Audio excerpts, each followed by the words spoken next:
hitting me earlier and earlier. We're not even in game yet, and I've already had to ban somebody trying to sell bot views. It won't show up in chat. Automod's doing its job there. Anyway, that little complaint aside, we've kind of been spinning our wheel.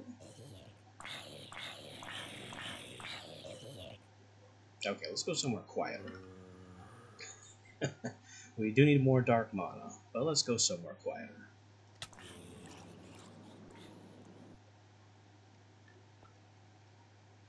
So, we've kind of been spinning our wheels a bit in this playthrough lately.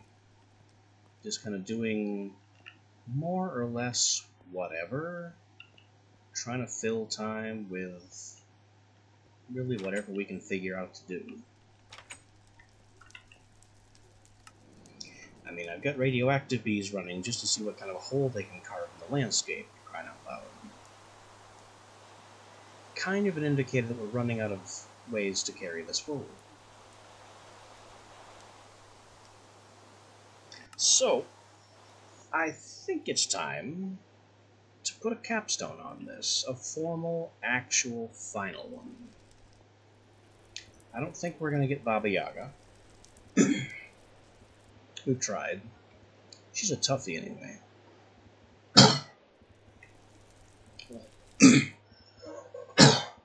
Stuff going on in my throat there. Baba Yaga's a toughie anyway. Just imagine a exceptionally large witch flying around in a cauldron with unlimited potions, including witchery potions, who has very powerful damage reflect buffs on. And that gives you an idea of that fight. We've got the Mirror Demon. I could go in there and fight him, but honestly, why? There would be no benefit doing so. I would get a little storage chamber in the empty mirror, and that's it.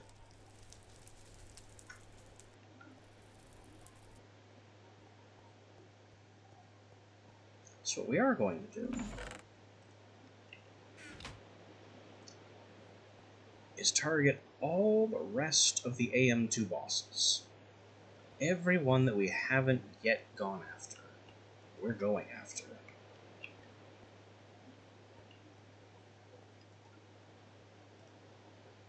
So we've done Air, Arcane, Earth, Ender's on the list. He'll be our capstone. He is, without a doubt, the last boss. Fire. We'll go after fire. Life, we've fought. Lightning, we've fought. Water and winter, we've fought. So it's nature, fire, and ender. Nature, I think, is simply out of our reach. Because we need to find dryads, which I simply haven't seen anywhere.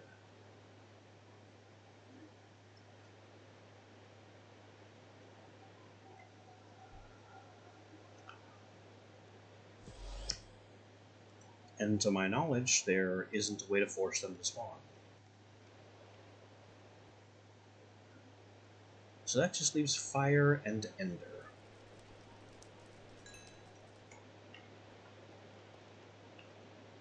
Fire shouldn't be all that difficult now with our current power level. Mostly because I have Frostwall. Between Frostwall and actually Mark and Recall, funnily enough, we should be able to knock out the Fire Guardian.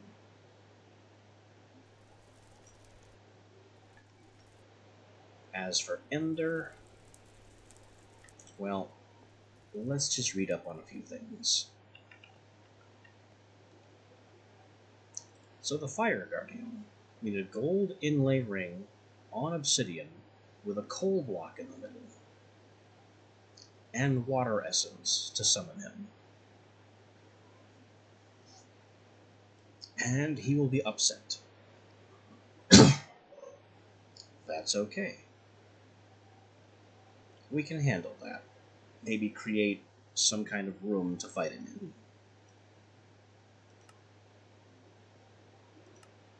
He also has the armor melting effect, so we just won't use armor, we'll bring fire resist potions instead. As for Ender, I still don't really know how to fight this guy. Arcane Ripper might do it, because Arcane Ripper will shut down his teleport with its Astral Distortion component.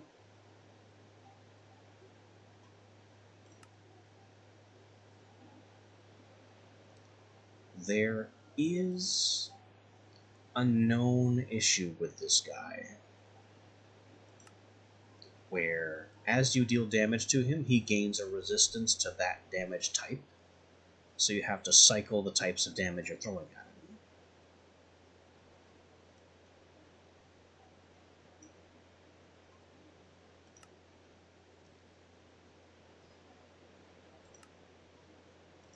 The way to summon him is I need to create a Dark Nexus in the Nether.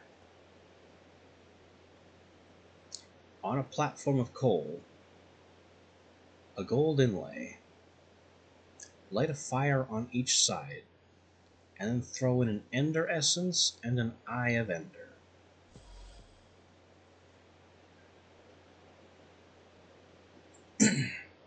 So that, yeah, we'll do him after fire.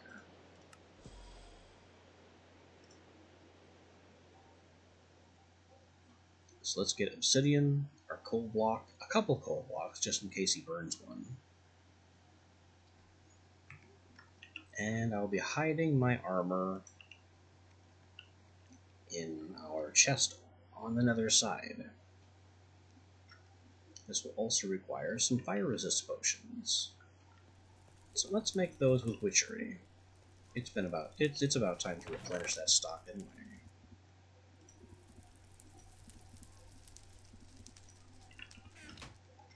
Fire resist is an early one, I believe. 2?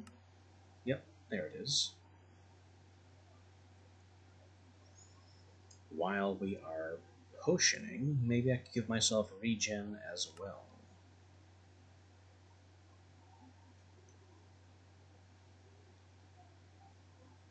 And I'd consider something else. Like damage boost, but that wouldn't do a whole lot.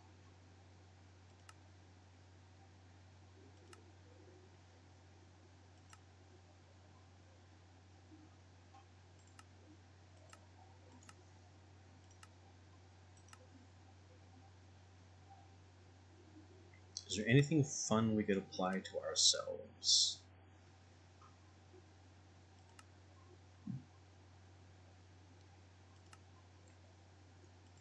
Doesn't look like it. I mean, Inferno would give us a personal AoE that would deal damage, but it's fire damage, so that doesn't do anything to him.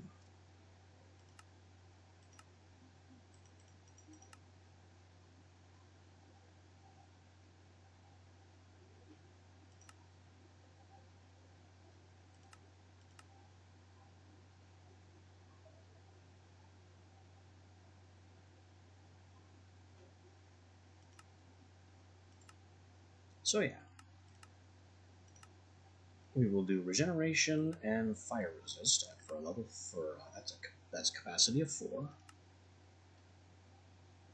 Netherwort tier.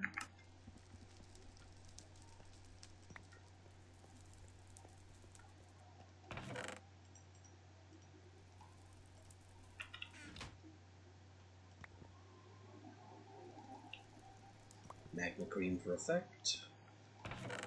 Gas tier for effect.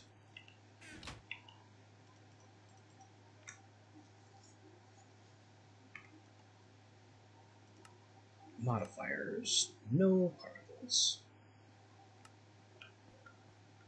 That will make things easier for us.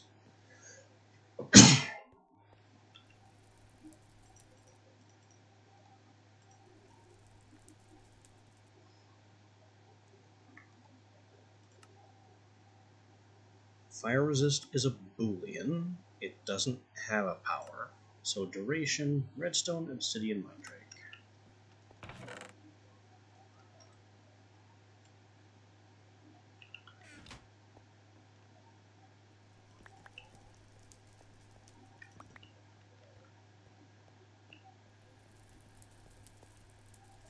I'll just grab an extra of each because we'll need them. Magma cream for fire resist.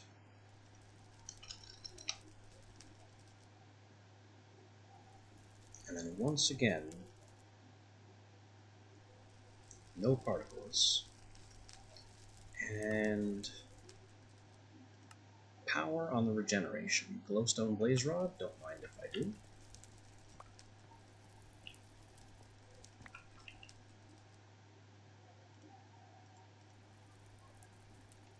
Our second set of duration ingredients, the gas tier. And that should do it. This is a drinkable potion of regeneration and fire resist. Despite having the same ingredients set up, the fire resist will be a longer duration than regen because Minecraft doesn't like you to have regeneration for forever.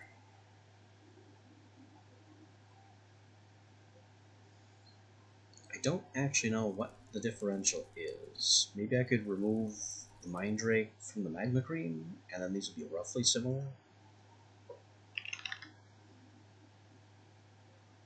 Extended regeneration is 2 minutes. Extended fire res is 8 minutes.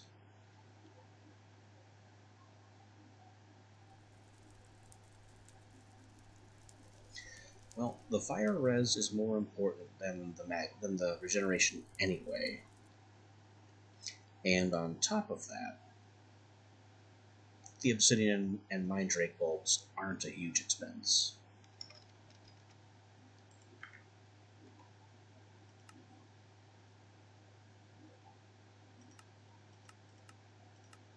I could also get faster drinking in here. Rowan exhale Spanish moss? Why not?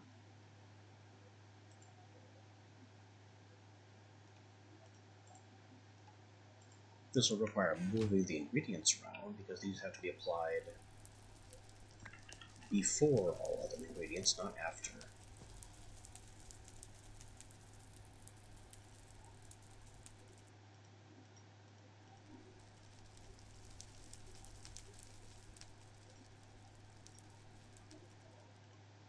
So we'll just nudge everything down, one at a time, so I don't mess up the order.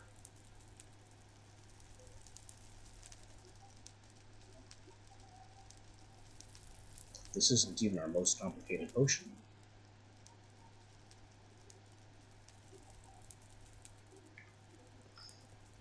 And we're ready for the crafting. Bottles at the ready. Water at the ready. Maybe I should use this water so I can get the water out of it and reclaim that tank, because we've been using the Brew of Endless for this purpose. So the water tank is just a wasted tank.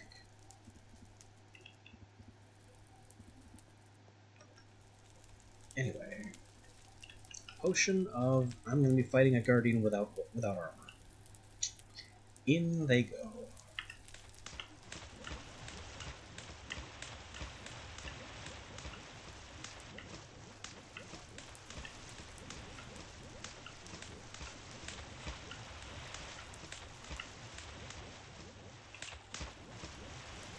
It's green.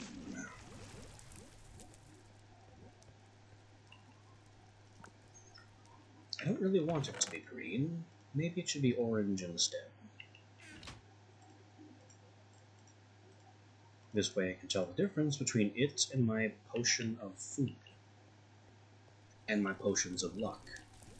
Can't have all our potions being green.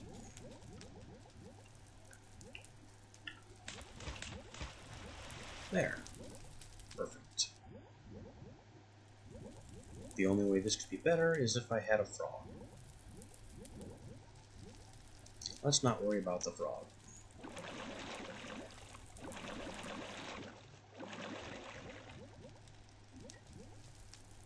It's already too expensive to bottle the entire set. 12 minutes of fire resist and 3 of regeneration 3. That is a much bigger differential than I thought.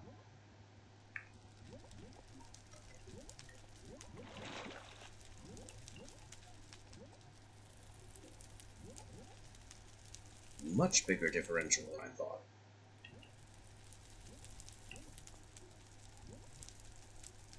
But at the end of the day, it's fine.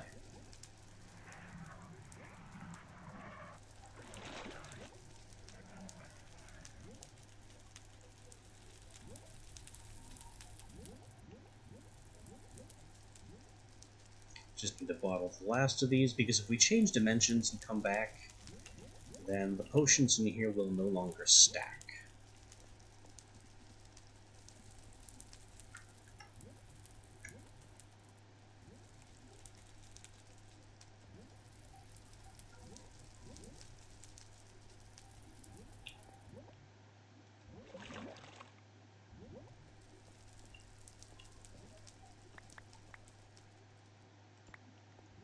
Grab a few coal blocks,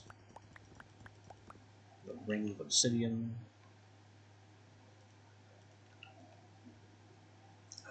gold inlay.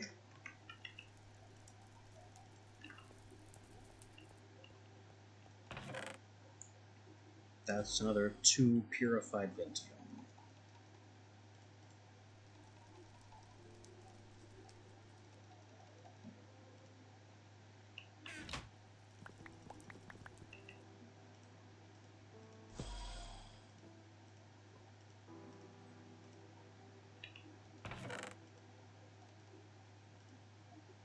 And this 3 gold inlay doesn't help, because gold inlay is made in batches of 4.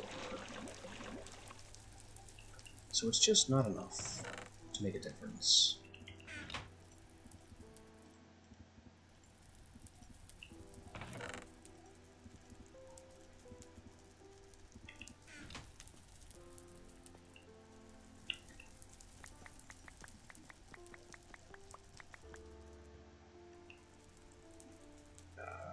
Bottles. Put the bottles away.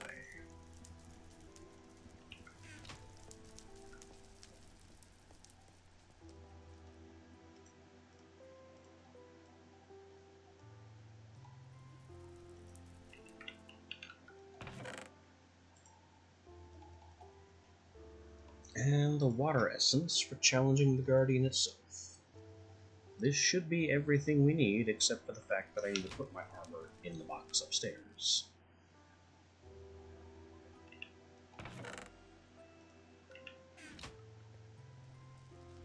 We have Frost Wall selected. I'm going to want Mark and Recall on my hotbar. And we'll see the reason for that soon.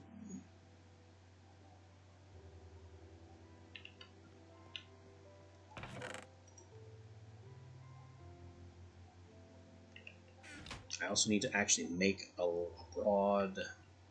either make a broad platform for him that's not quite flammable, or... I don't know. We need a space to fight him that won't stay burning forever.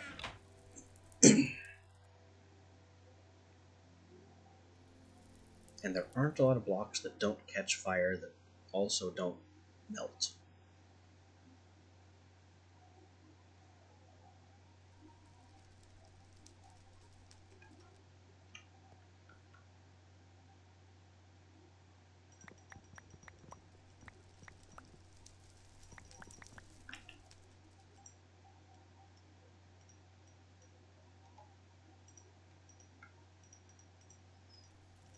We are bringing stone brick. Way too much stone brick.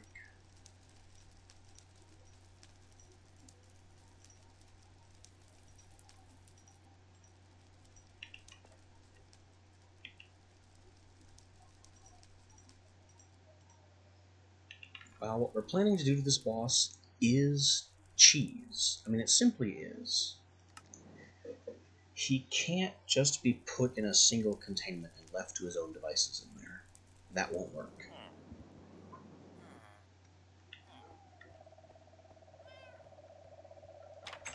Because if he casts Firestorm on himself, which he really, really enjoys doing, then we'll have a small issue of him healing faster than it's possible to deal damage to him.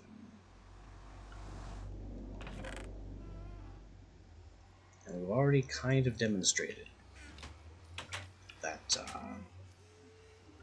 silence doesn't work on Guardians.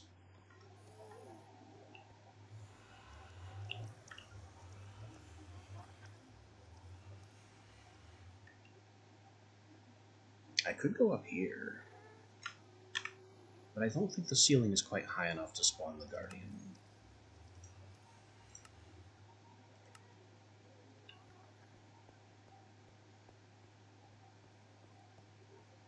So what I'm going to do instead is kind of select an area. I kind of need an area in the open that isn't absolutely full of enemies and access to lava. Something kind of like this area, actually. Though I am concerned about the cliff.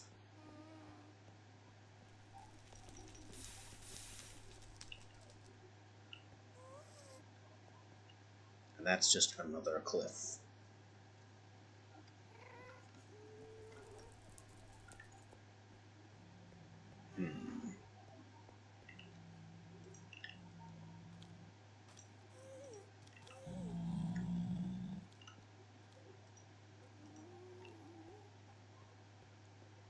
I think I'm going to have to drill a big hole.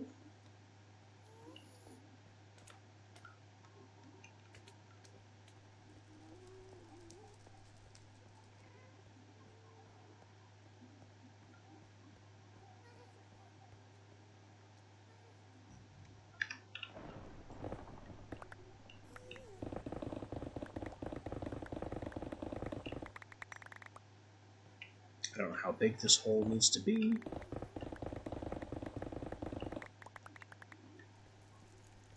But we really are going to have to make some room for this one. Hey, Raven, welcome on in.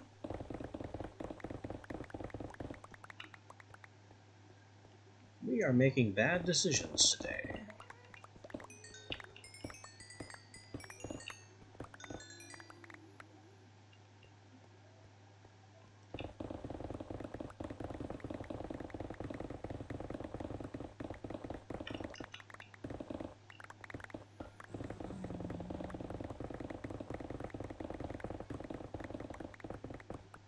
Oh.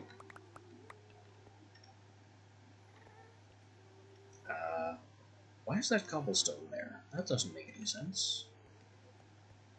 What happened? What have we found here?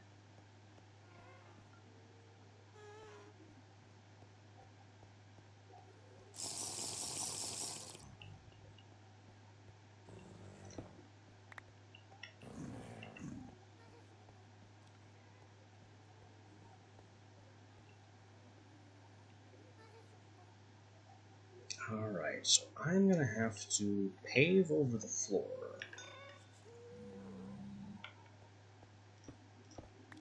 With stone brick. Just to make it less flammable.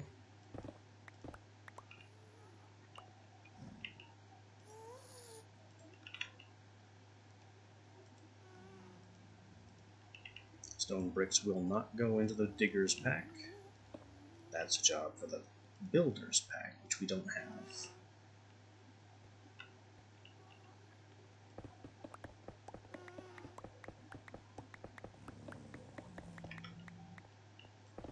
And the goal here is that we're cutting an arena for the Fire Guardian. So we can kind of boss rush the last, well, 2 bosses, as explained earlier, in Ars Magica 2. I'd love to make it 3 bosses, but we have no way to summon the 3rd.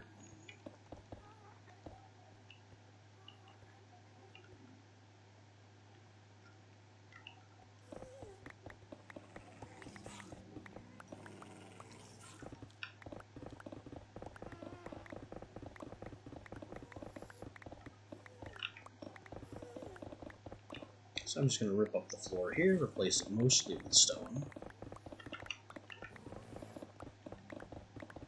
And we'll also need more headroom up above.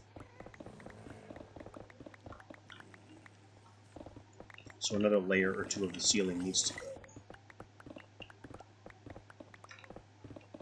I honestly don't know what the space requirements are for the Fire Guardian, because I always fought him in the open before.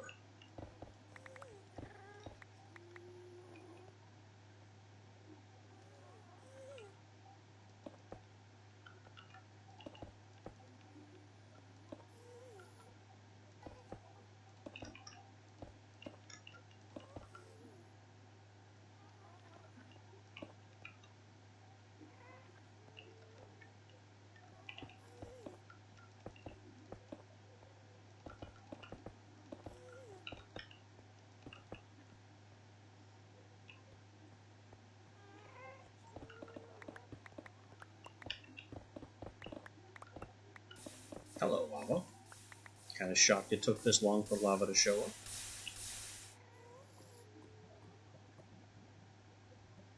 I also know there's more lava in the ceiling somewhere. I've noticed the drips, but haven't really done anything about it just yet.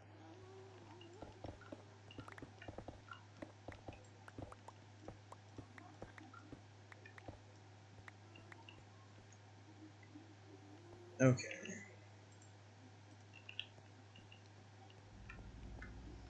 Need obsidian roughly in the middle. The specifics aren't really important. There's our coal block, the gold inlay ring, and that is the summoning platform for our Fire Guardian.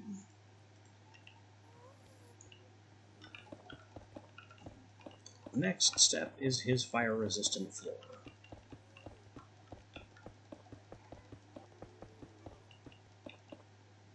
What am I doing?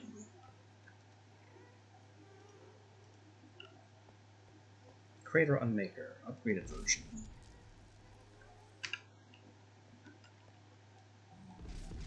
Bam.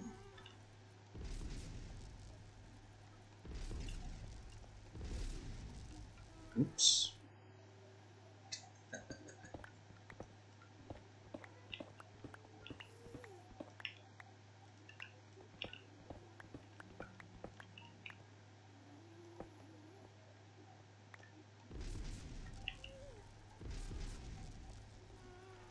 Spell working as designed.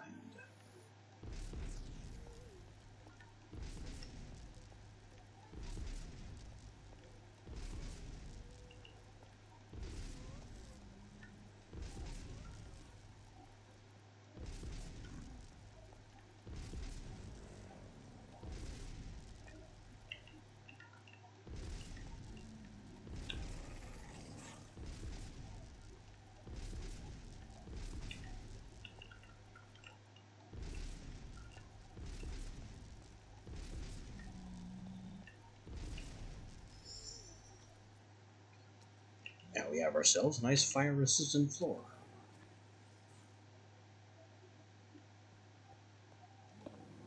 I'll put that there for now so it doesn't set fire to our coal block if we find any lava. And I need another 2 layers of ceiling to disappear.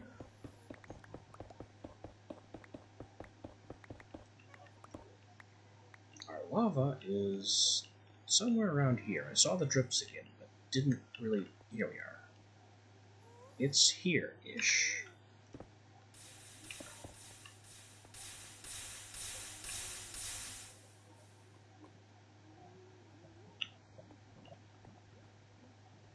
That should do it.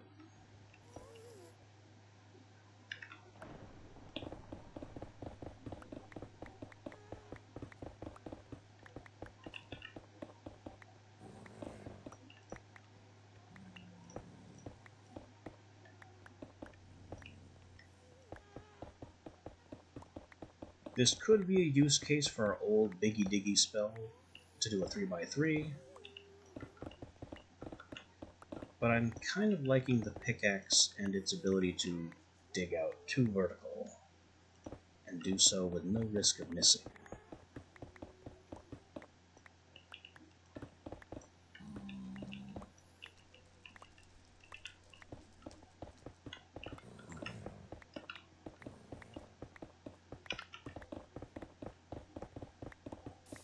Uh-oh.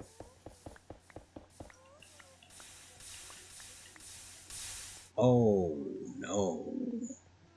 Did it just destroy our gold inlay? I didn't know it could do that.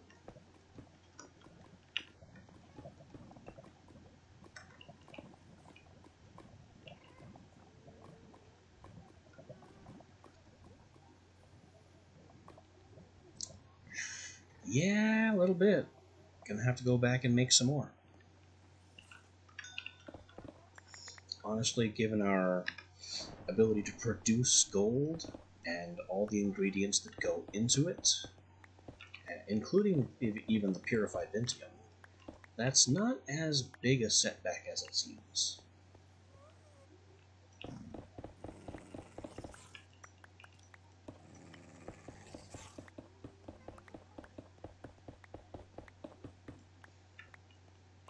True. It's a mild annoyance, a minor setback, a trip back to the overworld, but in terms of resources, not a big deal.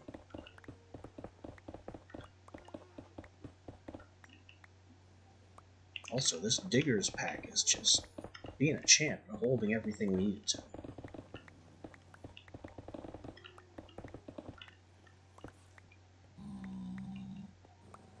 I hope this is tall enough to fight the Fire Guardian. I really do.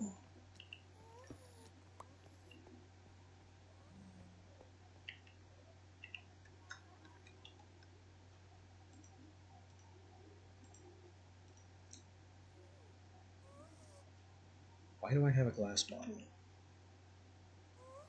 Oh, because I drank my potion of food. Okay, everything's fine.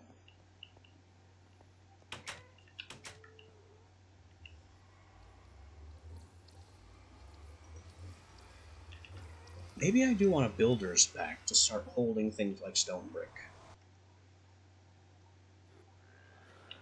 It'd be better than storing this leftover stone brick in my chests.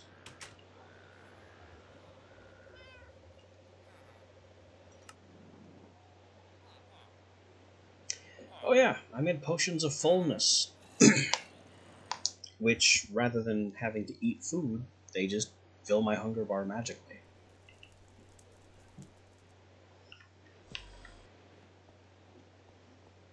It was an interesting experiment, and it's an effective potion, just not incredible. So I don't actually know how much fullness it restores, because we never let ourselves get hungry enough to find out.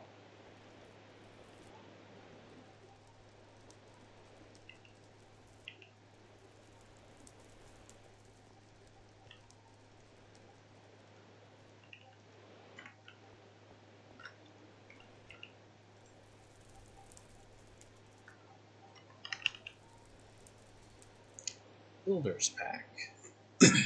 4-string to clay.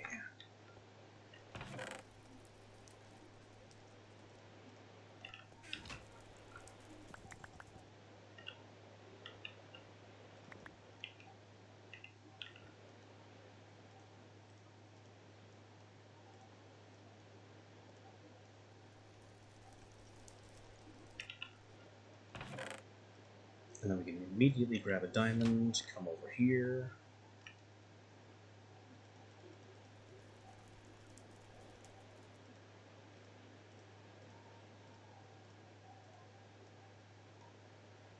Bulk it up. And while that's processing, I have some inlay to replace.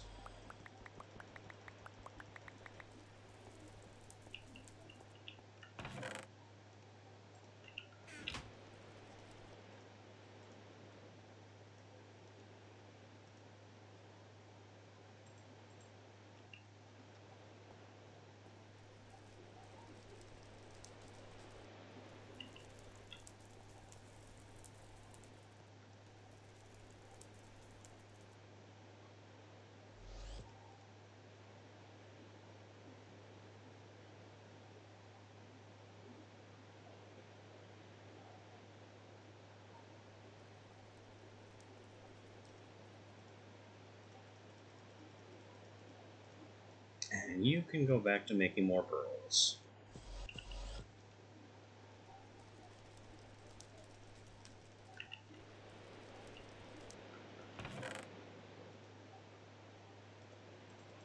A bunch of crafted, buildy type bricks in here.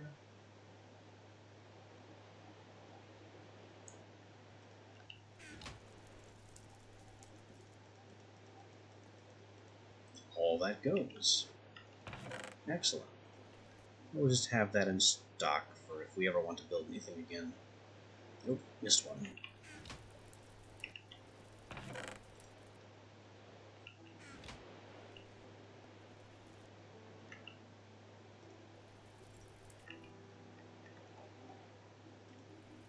And now it's time to go pick that fight.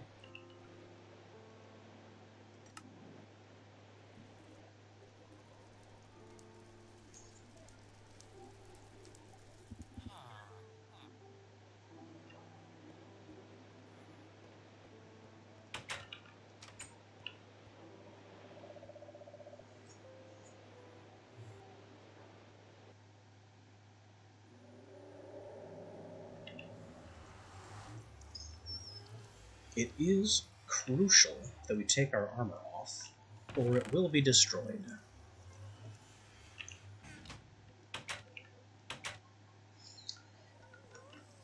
The Fire Guardian's attacks include a bonus effect unique to it that does aggravated armor damage. It's not fun.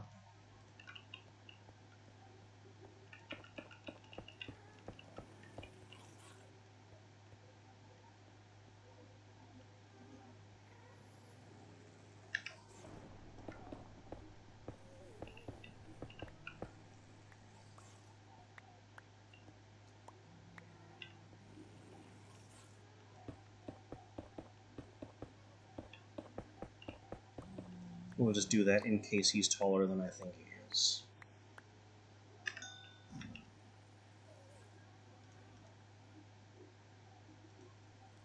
And we should be ready. I don't remember how tall, but I'm just making some assumptions and hoping for the best.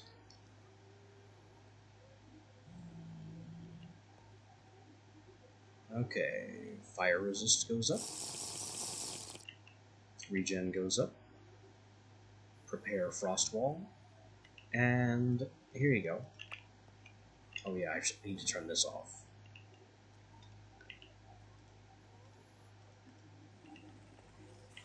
Here you go.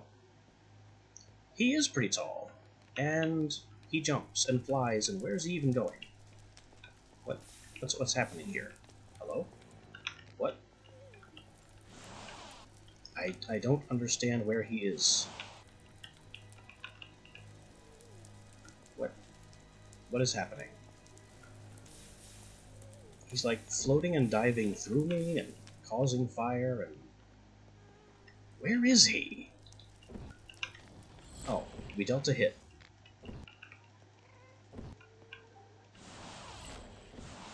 Now you can take more hits.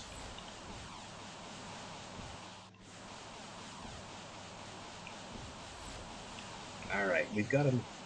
I'm gonna mark over there for later. And keep frostwalling him.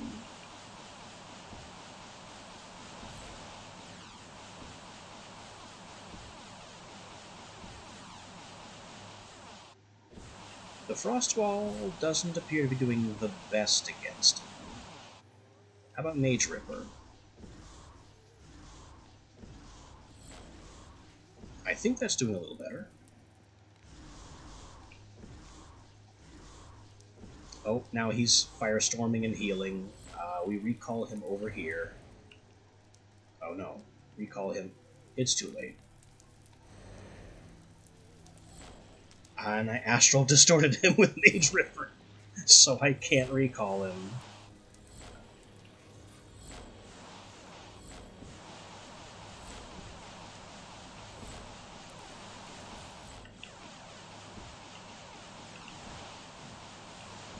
So this is basically how this fight is going to go. We'll keep him locked in place with Frost Wall, and if his health starts to go up, I need to recall him as quickly as possible. Faster than that, ideally.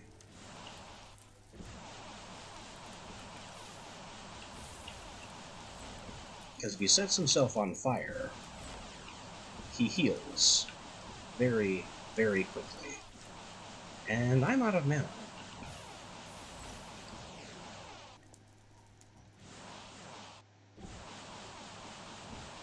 This was kind of expected.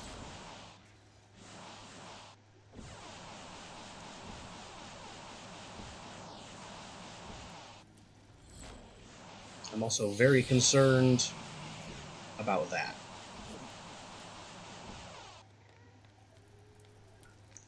He's healed himself to full again. Faster than I could even react.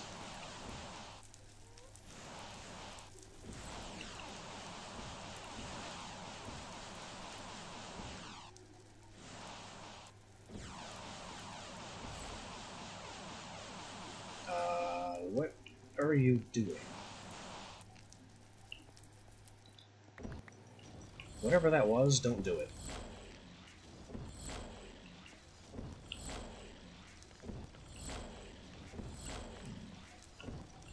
I'm just gonna beat him by hand. It appears to be faster. And he's healing again.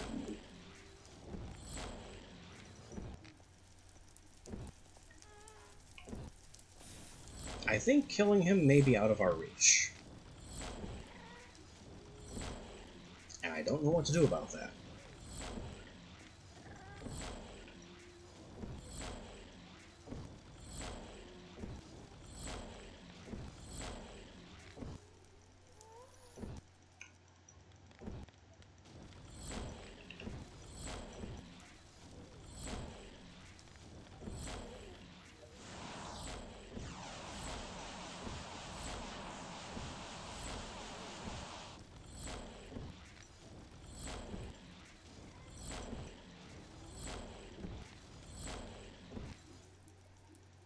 I think this is slowly working.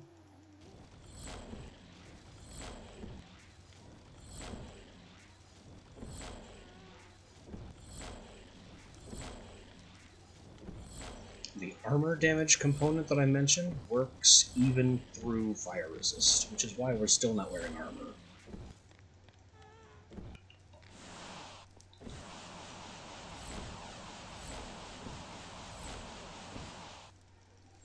No, no, no, don't do that.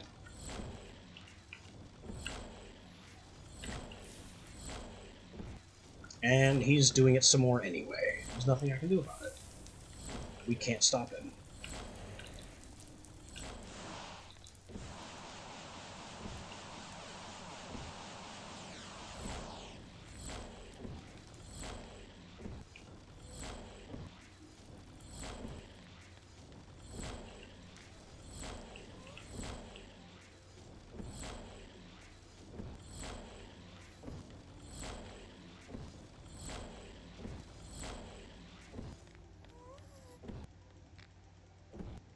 So basically we need to beat on this guy and hope that he doesn't suddenly decide to heal himself for no good reason.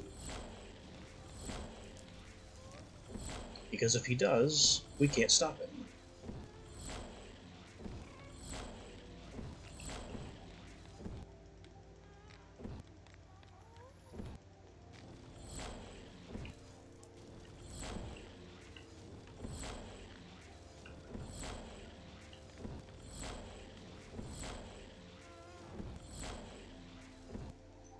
wonder if I could use life ends on him. Oh, there's the healing again. Which we can't stop.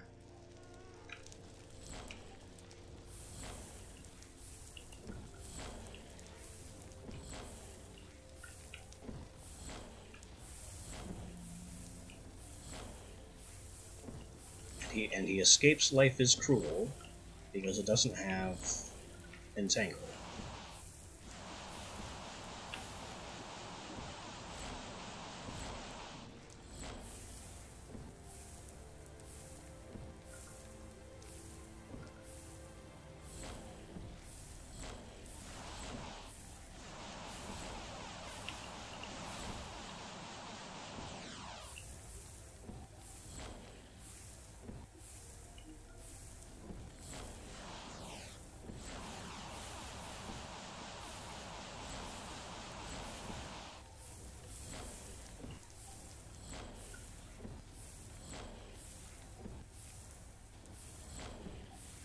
No. And he just goes right back into his fire area that we can't keep him out of.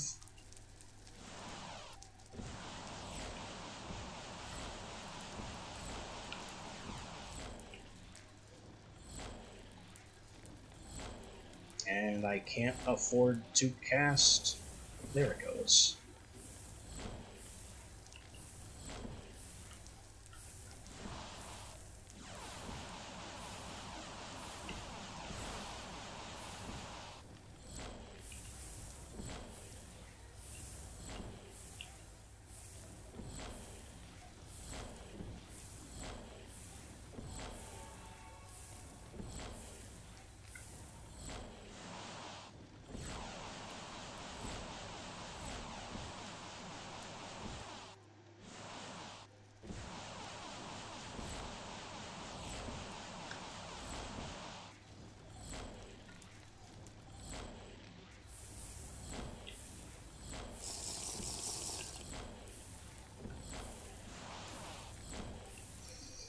We're whittling. Oh, there he goes again, healing.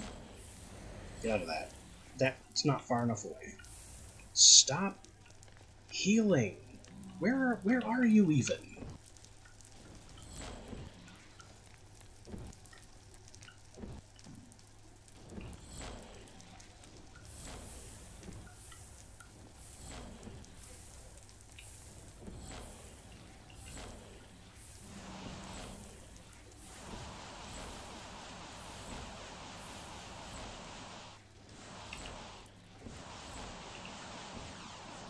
At least our fire resistance is in no danger of running out.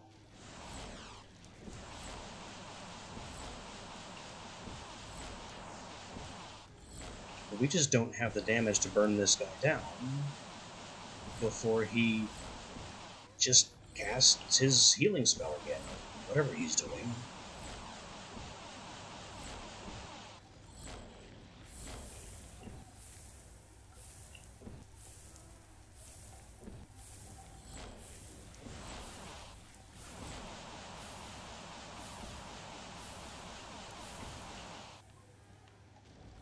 I'm basically having to do this at full burnout because I don't have my... Stop it! Because I don't have my armor anymore that... Stop! Get out of there! Out! I've banished you from your healing zone 3 times now.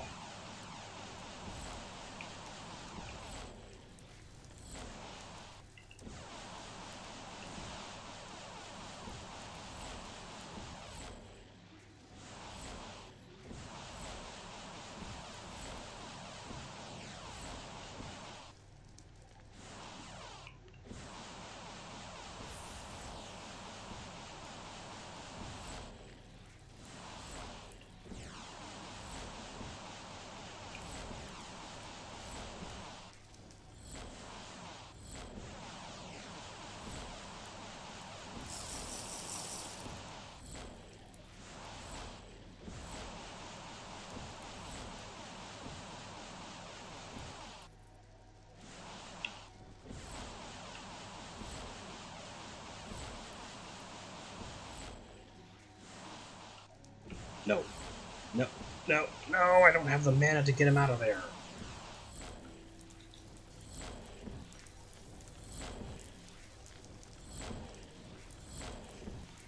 And there's nothing I can do to prevent him from healing.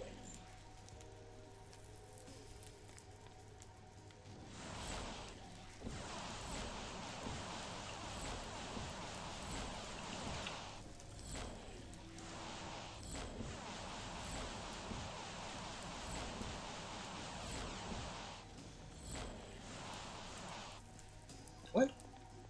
He's just doing some kind of weird dive now. Okay, you know what?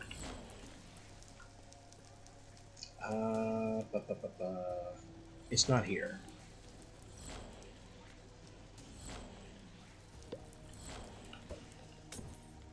Got a Splash Brew harming, he doesn't care much about that. My Anti-Lilith Demon Doom Brews, not in my pouch.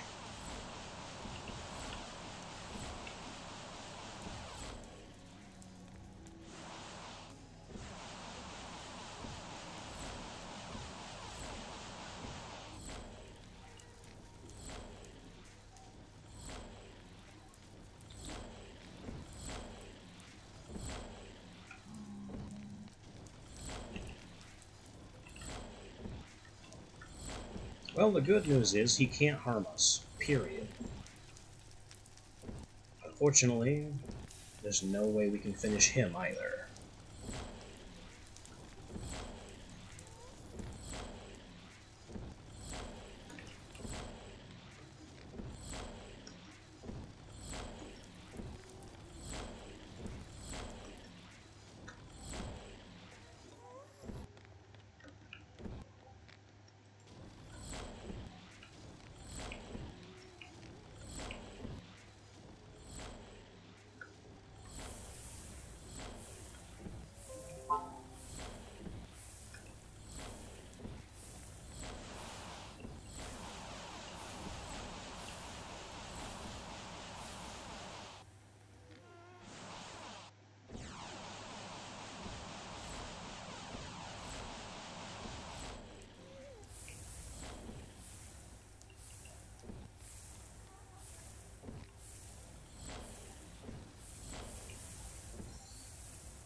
And he's healing again.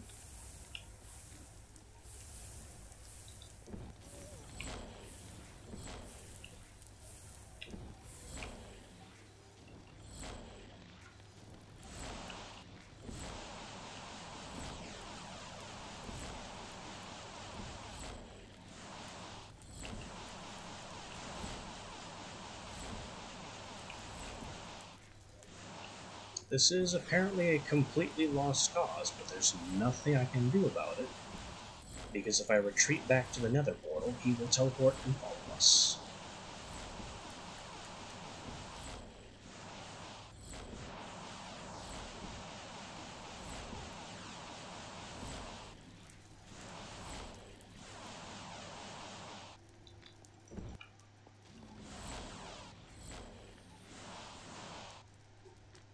What is why can't we hit him all of a sudden?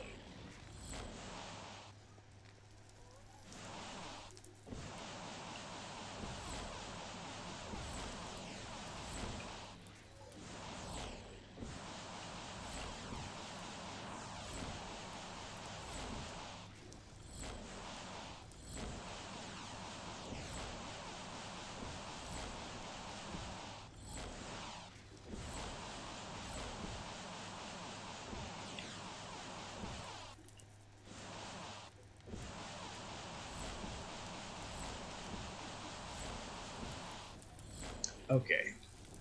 Well, there's apparently only one answer to this.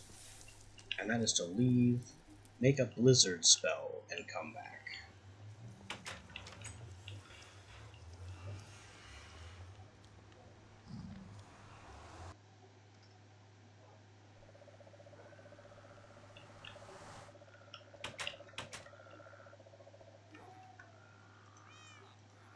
The mark and recall to get him out of his own firestorm, which is invisible, by the way, just hasn't been working.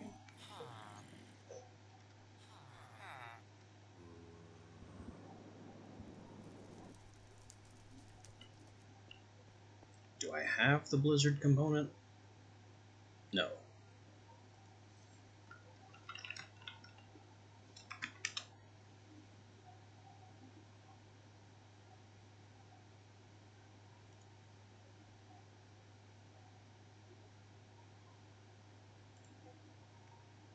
So we need an unlock for blizzard.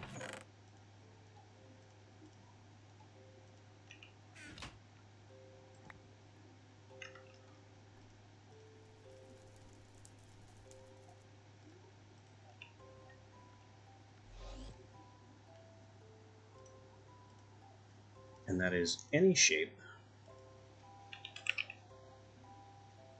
storm, frost damage,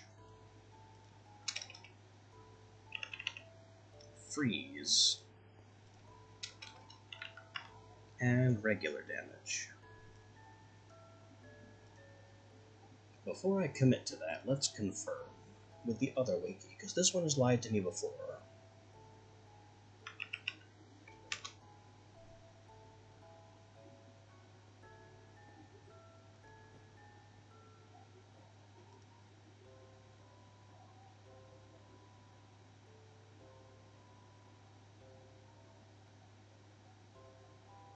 Storm, frost damage, freeze damage. Okay. Two sources agree.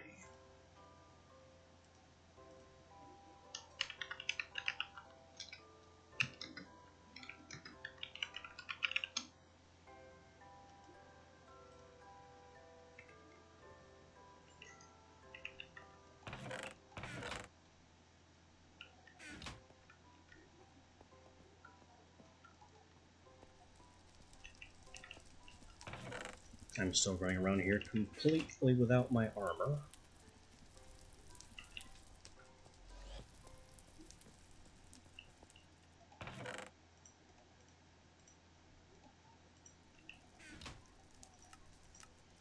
Like Vintium Arrow, 2 snowballs.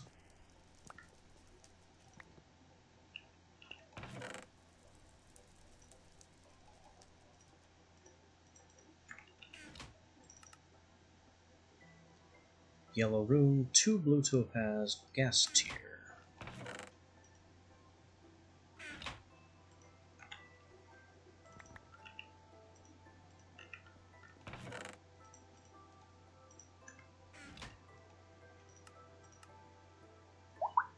Two blue rune, a block of snow. That's kind of unusual.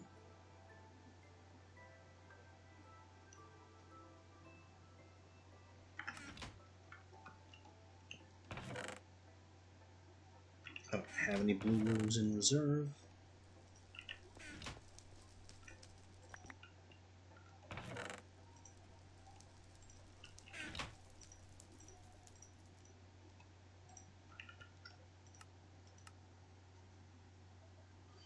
Ender Essence, Iron Sword, Potion of Harming.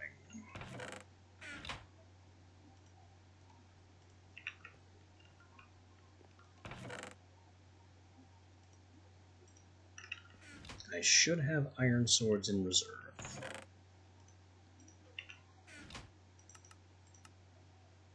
And that's it.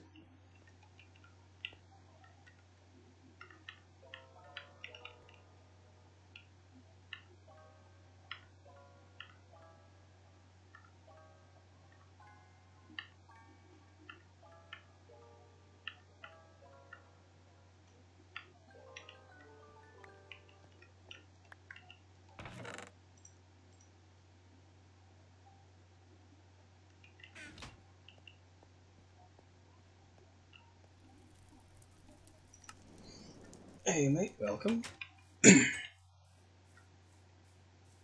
Just unlocking a spell so I can go and take out a boss that I summoned that is proving to be a bit of a pain. Where did I put that target dummy? No matter. Just cast the darn spell. Oh yeah, we are deeply modded. I have Ars Magica 2 in here, Witchery, Forestry. thermal expansion. Got my radioactive forestry bees over here tearing the landscape apart as an experiment just to see how bad it is.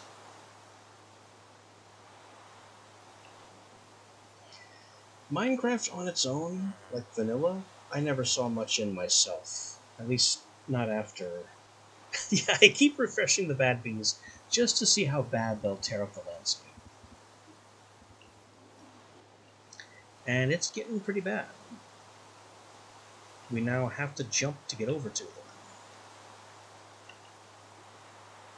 We'll do it again, even. You guys have fun once it stops raining. But yeah. Well, once you get into Minecraft modding, then you can do whatever you want, essentially. There's entire magic systems that do all kinds of stuff. I mean, one thing I'm fond of saying is that Minecraft is a sandbox, Terraria is a game.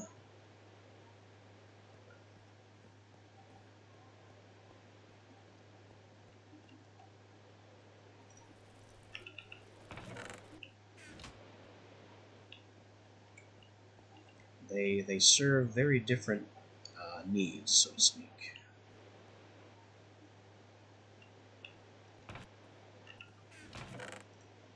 Alright, so now that we have the blizzard components,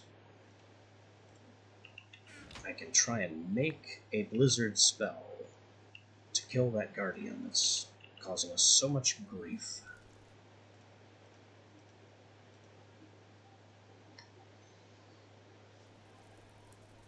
It's gonna have to be a small blizzard spell, because we still can't... It's this one. We still can't cast our simple firestorm spell.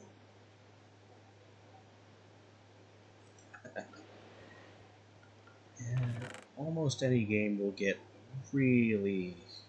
You can kind of oversaturate yourself on things.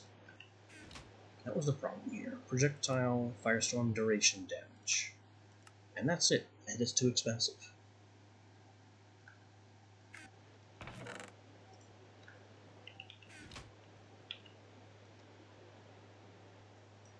So I'm just going to do projectile, blizzard, and nothing else. Just that.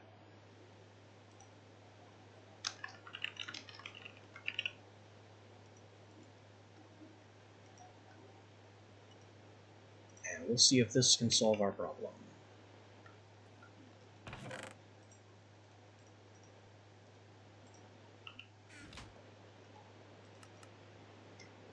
Blank, Vintian, Arrow, Snowball, 2 Ice Essence.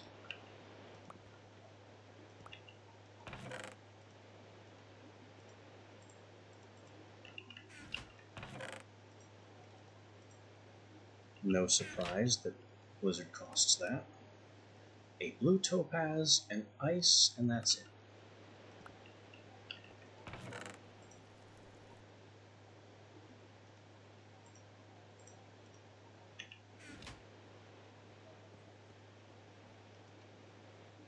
Fairly inexpensive for such a high-grade spell.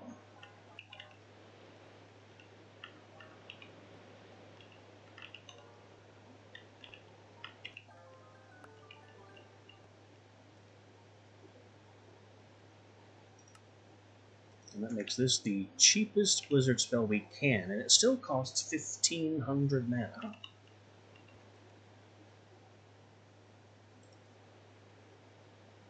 Let's put that over here instead of Arcane Ripper, because Arcane Ripper is not really working.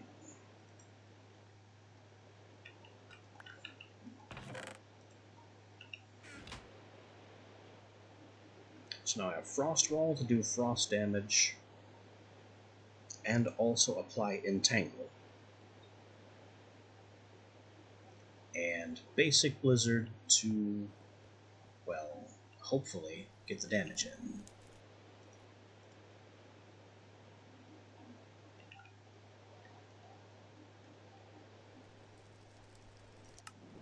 So let's get back into the nether and return to our showdown with the Big Mick problem.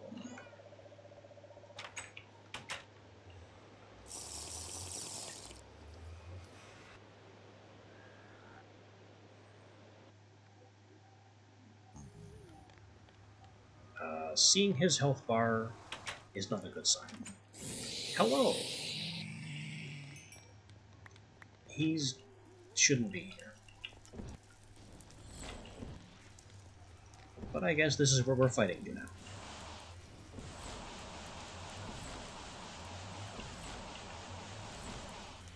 So have a blizzard. That's pathetic. It's even worse than the spell that already can't kill him.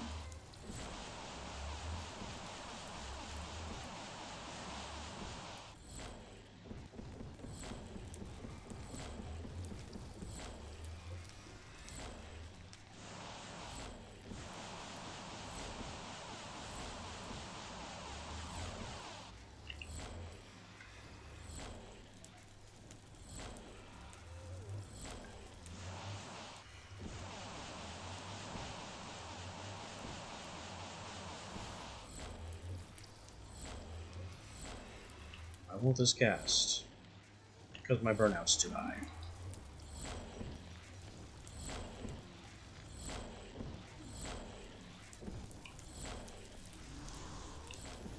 My only other option is to fall back on Arcane Ripper and hope I can silence him.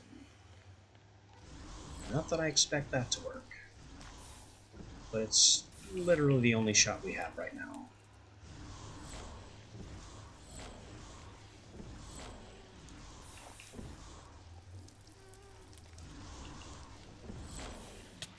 Ow. Ow. I stepped into my own spell.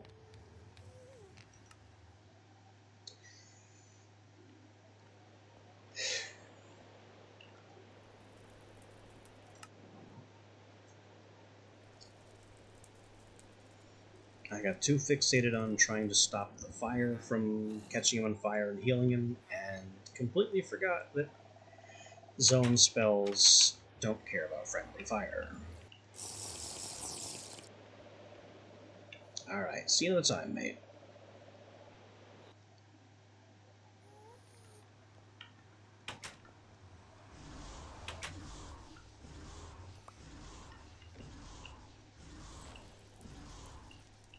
Nope, he can still heal just fine through Arcane Ripper.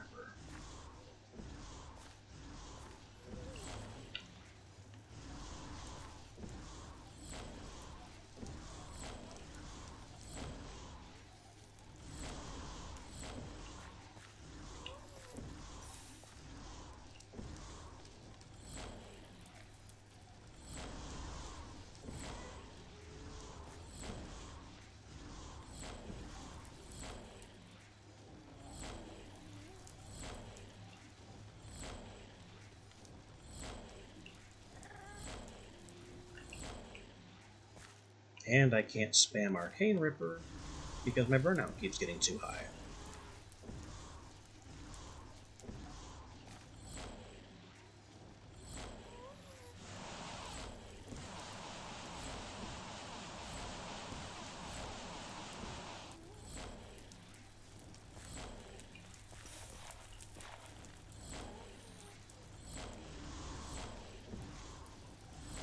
Even with the mana tap component.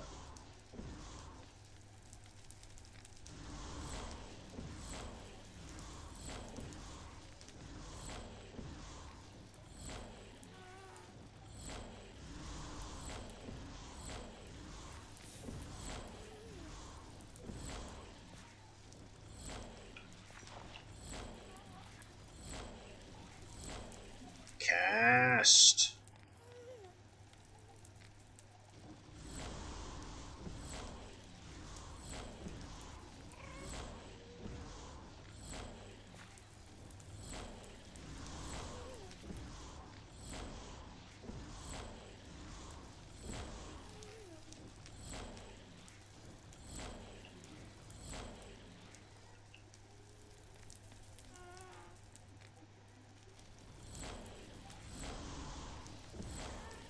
need my armor back so I can keep my burnout down. And he's fully healing again. Which there's nothing I can do about.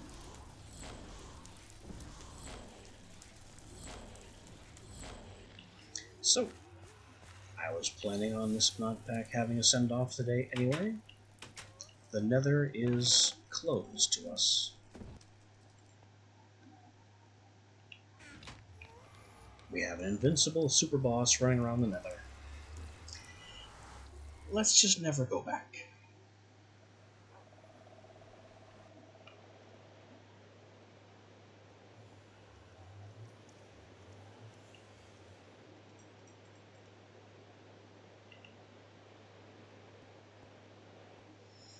In the past, I've managed to kill it in melee. And I used like channel telekinesis to throw it out of its firestorm area so it couldn't heal. But I just can't do enough damage to it to kill it before it heals itself again. And part of the fault for that is that my magic level is only 29. I had expected to be... I'm supposed to be, what was it, 90? 90. Yeah. So I simply don't have the mana reserves to kill this thing. Which means the Ender Guardian, also at it won't even tell you, we're also not going to be able to kill. Nature is only 60, but again, we can't even fight it if there aren't any nymphs, or dryads, or whatever they're called.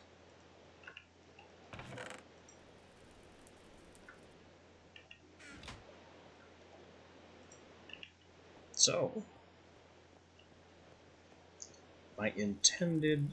yeah, I tried the mark recall thing, but I wasn't fast enough. By the time I could scroll over to recall and aim it, it had already healed halfway and just ran right back into the fire.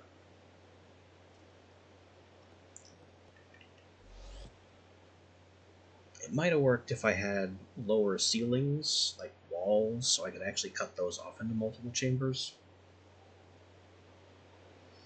But it's a bit late for that now.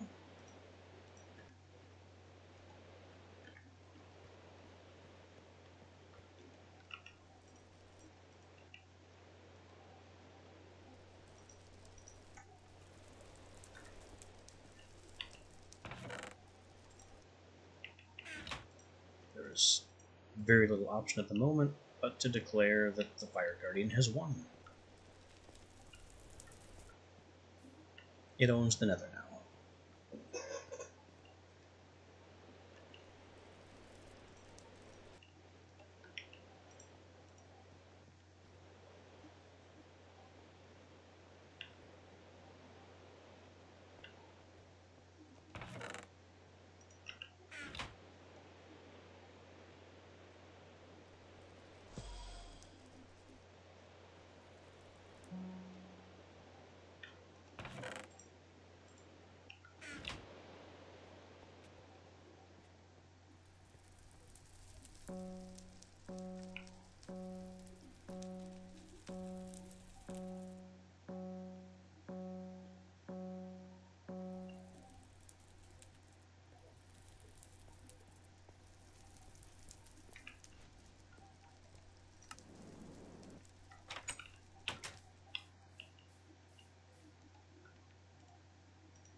Spamming Mark actually seems to be decent XP.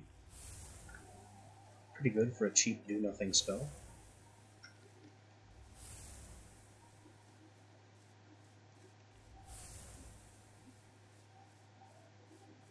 There's our target dummy. So what does the sad blizzard do to a target dummy?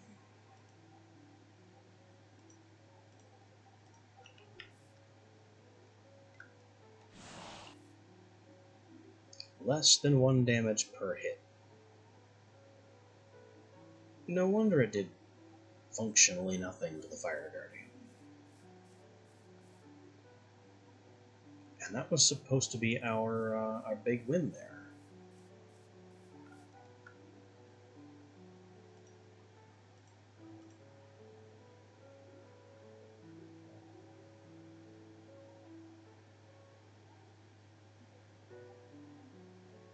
I kind of wonder if Ice Edge would do anything now, but it's really too late.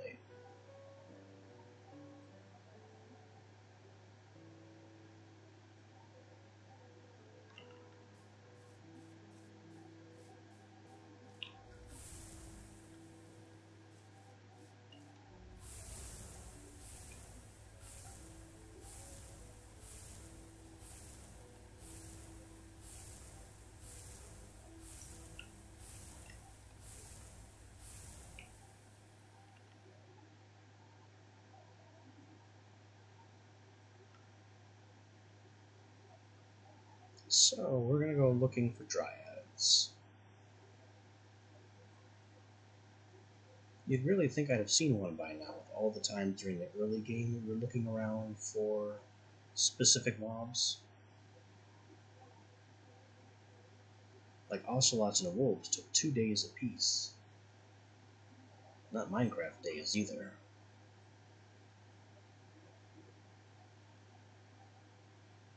The Dryads, I don't even know what biomes they're supposed to be in. Probably biomes with trees.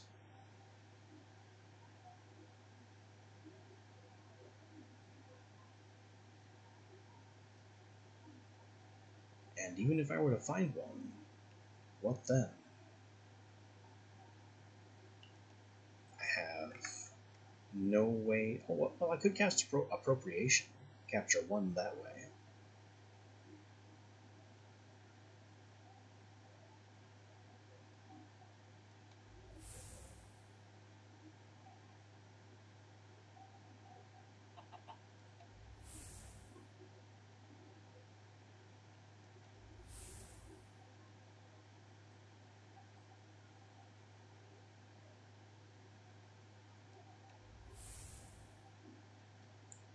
We also haven't seen a single Water Elemental, which are supposed to be a rare coastal menace.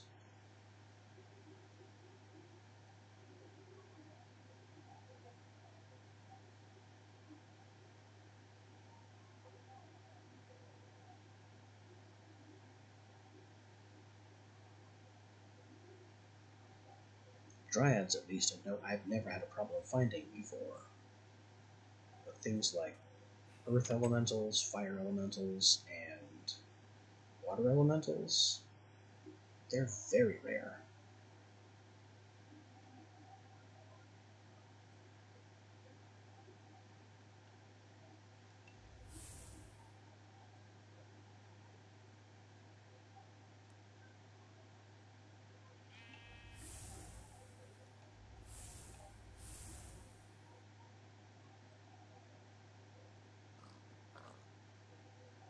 We've got a coast, we've got pigs.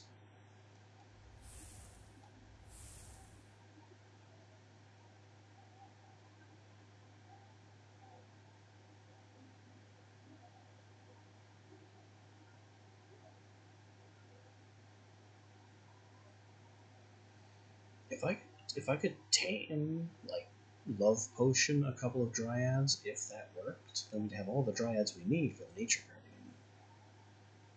But I don't think you can cause Dryads to multiply that way.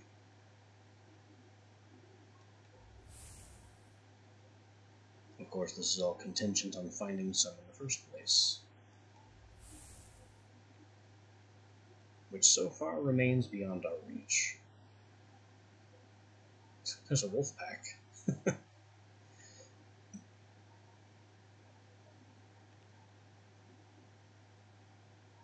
Casual wolf pack. Wouldn't that have been nice back when we needed wolves?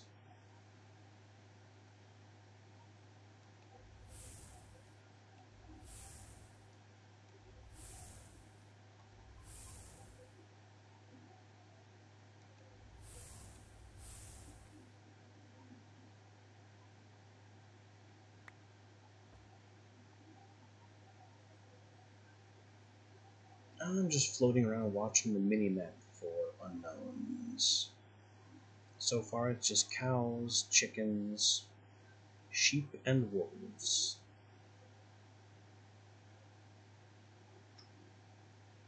You'd think there'd be an unknown here, because this is a hobgoblin hut, which we know the hobgoblin is in, but he doesn't have a minimap marker. Why not? He's supposed to have a blue one.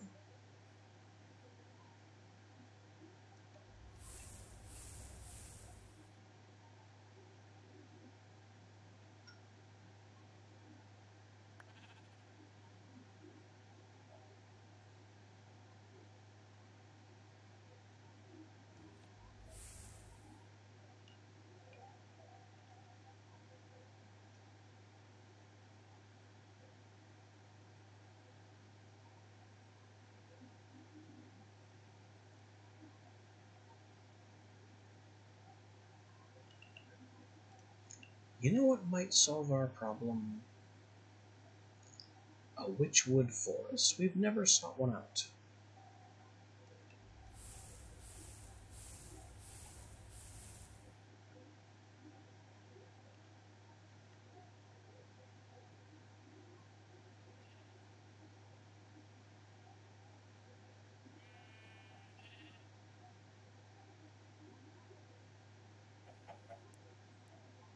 It's a very small village.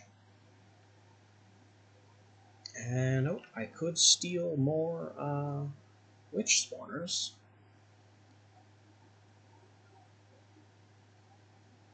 Unless I already have, and we know this one. No, this is new territory.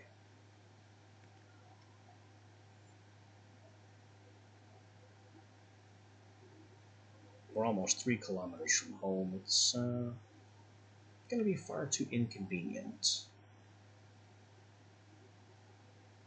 to come back for both of these.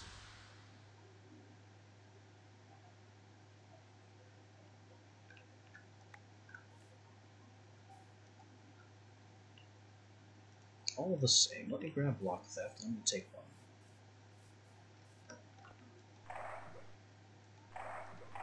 That one. Now, before we get poisoned, preferably. I got poisoned. Well, that is what Mark of Cleansing is for. Poison gone. Working as designed.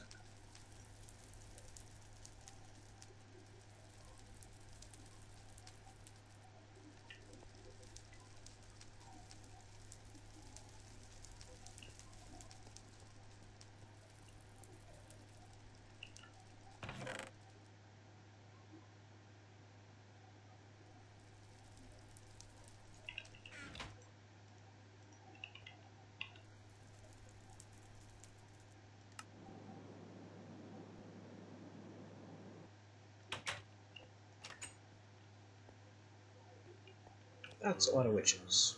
It's about what I expected, but it's still a lot of witches.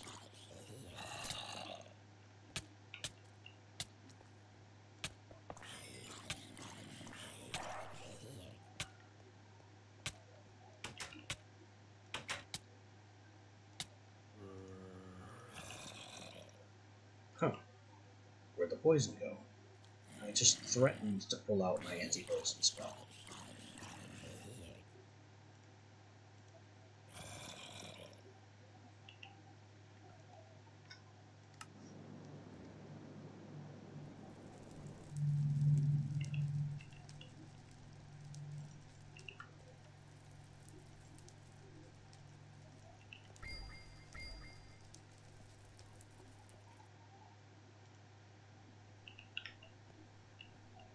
Now, where were we? Nature's Compass, Witchwood Forest.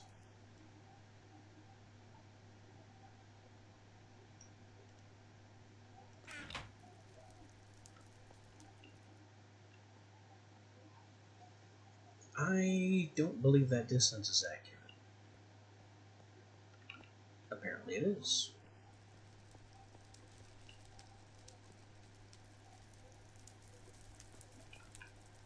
Alright then, let's have a look at the moon state.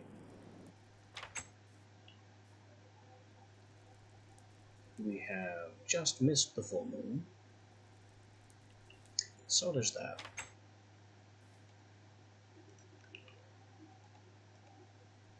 Let's go to this witchwood forest to see if we can find ourselves some dryads. I don't know if they spawn in witchwood forests, but it's our best chance at this point, is to find that out.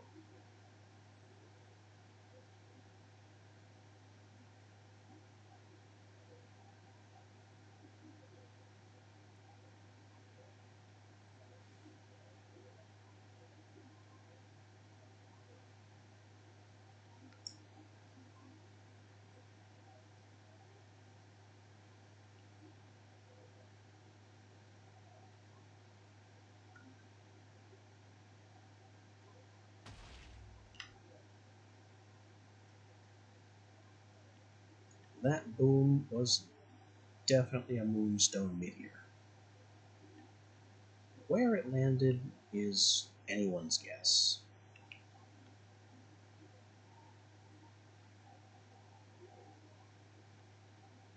Even from up above, I can't see.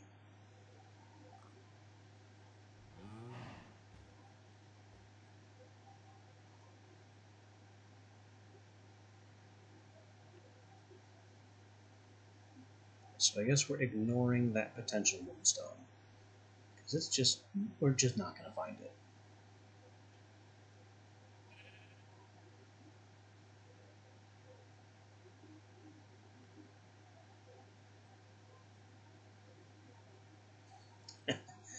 Alright, thanks mate. I'll see you next time.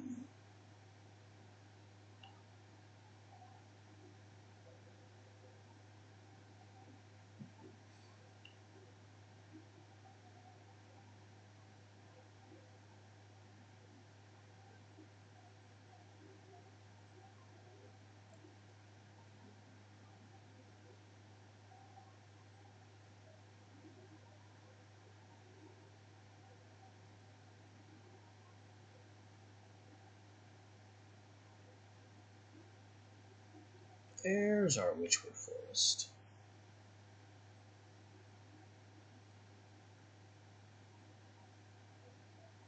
It's very pale. Well, that's kind of what I expected going in. All the witchwood you could possibly ask for. Which is kind of funny, because we don't actually need any.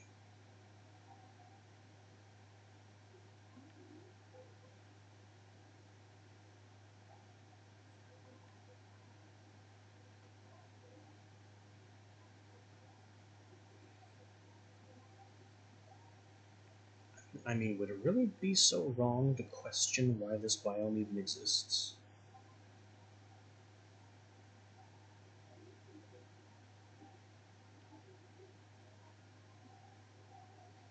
One or two witchwood trees is all anyone would ever need.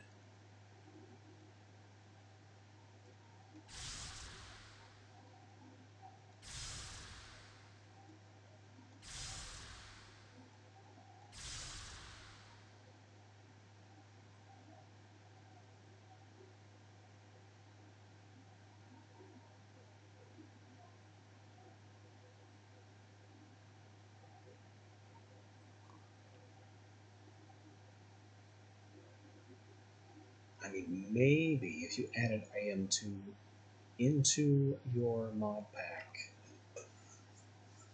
late, which is simply not recommended, then you'd be guaranteed to find some witchwood trees here.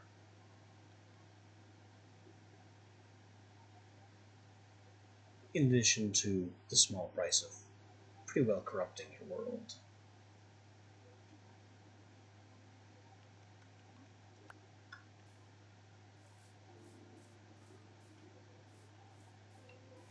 But I really don't see the point of a witchwood forest. Other than to be weirdly gray.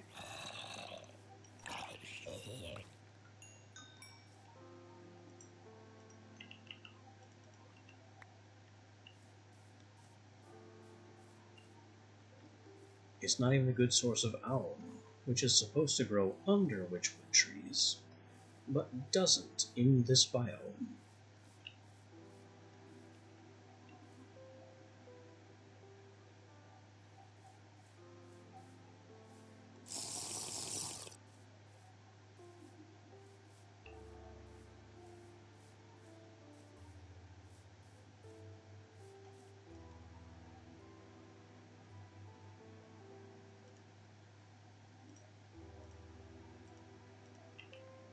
Let's cause a little havoc.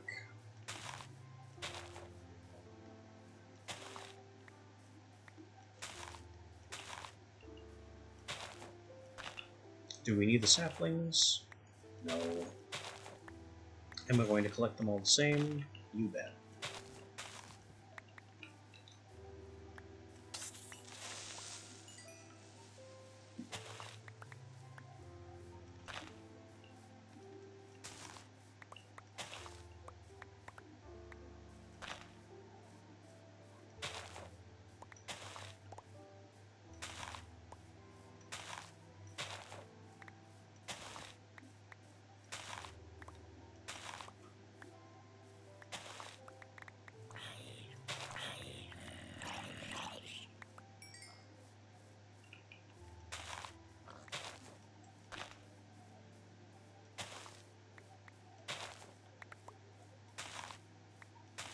I think I'm mostly getting seeds as I break grass doing this.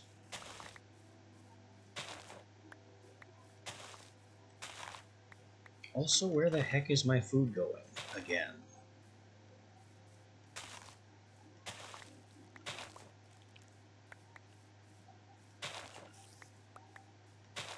It must be the case that the broad mining of these tools just counts as breaking blocks. And breaking blocks is a food-intensive activity. So if nothing else, we're about to learn how much this potion of fullness gives us. The answer is 5 shanks worth of food. And that's fullness 3.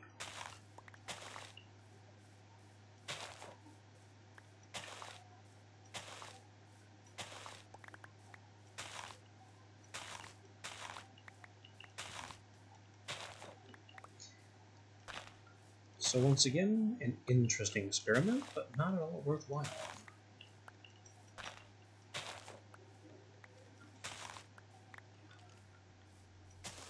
Unless it gave us a whole bunch of saturation. But I have no way of knowing that.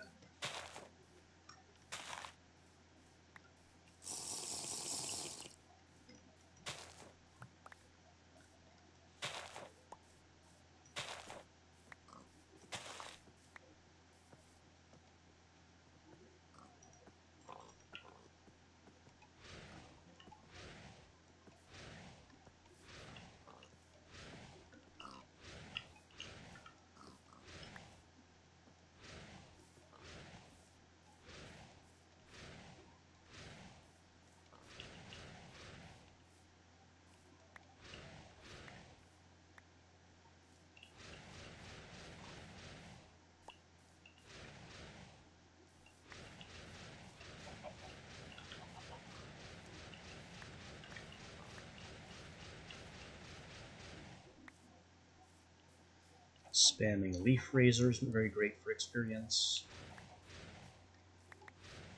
It advances our nature affinity a bit, which has the net effect of pulling down ice.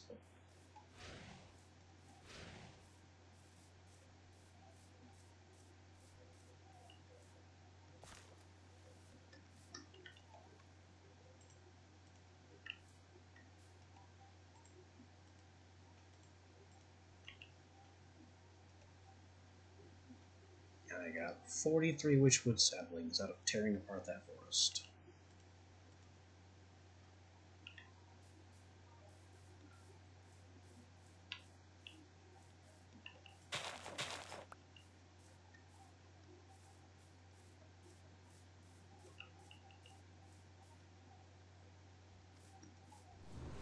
Other than that, we appear to have accomplished functionally nothing.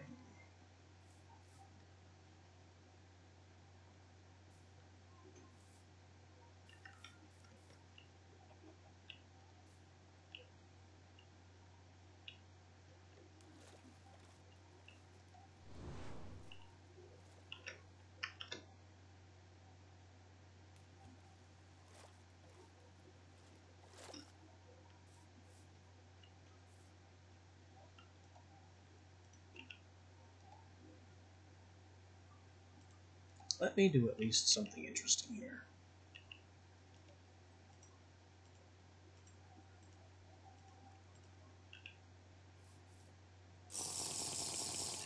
Brew of swim boost, 9 minutes.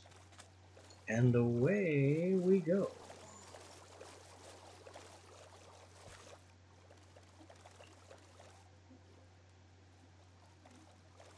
There's some unknown red dots over here in the water-ish. I don't see them.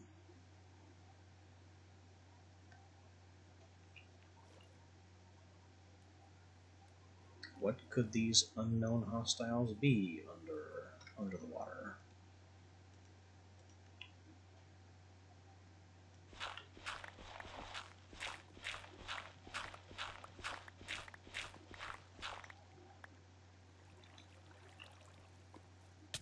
Mana elementals.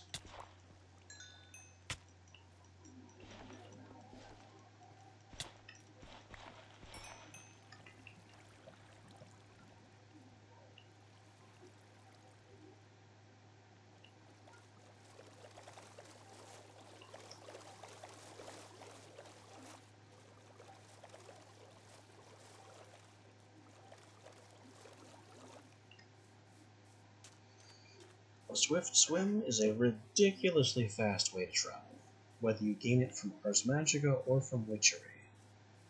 Because what it does is it basically reverses your drag.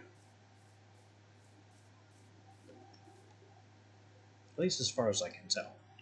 Normally when you swim, you are swimming against water resistance, which is why you move slower in the water than the air.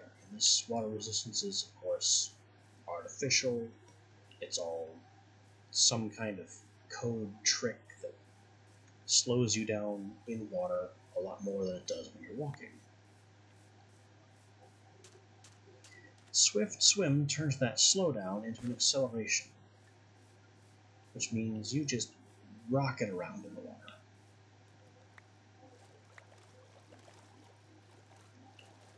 It also makes it difficult to turn.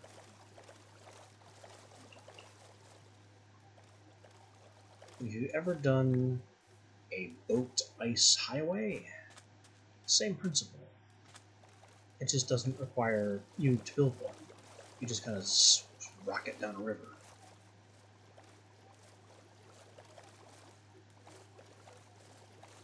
Or across an ocean at the speed of light. Because the acceleration is not capped. You can just go faster and faster and faster until you outspeed Minecraft's ability to generate the terrain in front of you.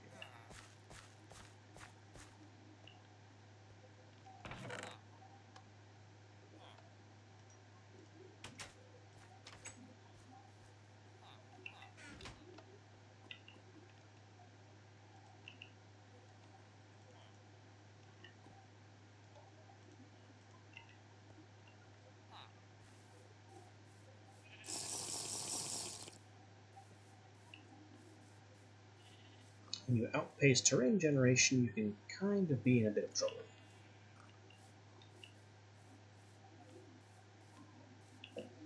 Because that leads to rubber banding, and animals not functioning properly.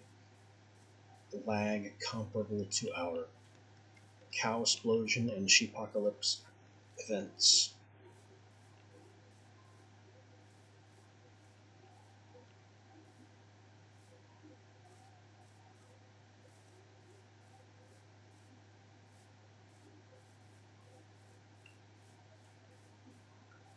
I don't think I'm going to find anything. And I'm going to run out of food. So I think it now behooves us to go back home and maybe read up on the Dryad and see if there's any clues as to where I should find some.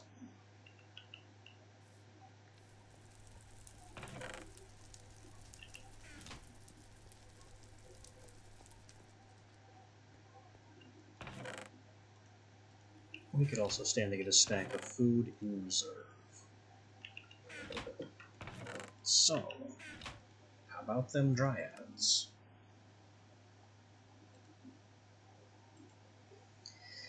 Peaceful creatures often found in forests and grasslands. They can be lured with a sapling or periodically make nearby plants grow faster. Often found in forests and grasslands. I have found exactly 0.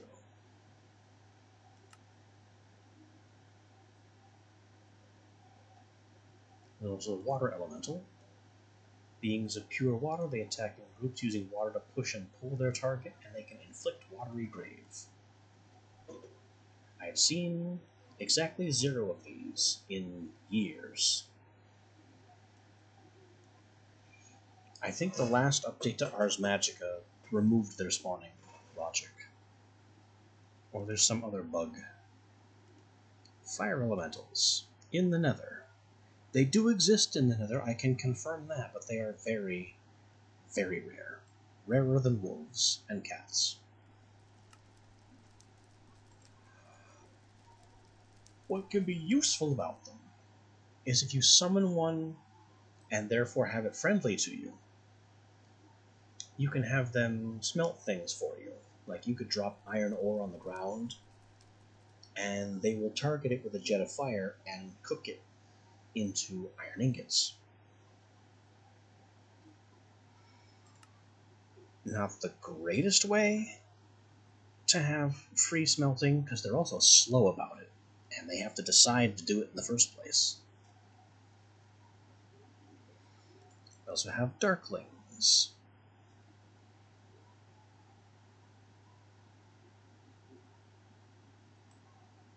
These things are tiny and annoying, and I'm pretty sure the Dark Nexus can spawn them. The dreaded Hell Cow, which is what I tried to make a portal to go and harvest, so I could summon them.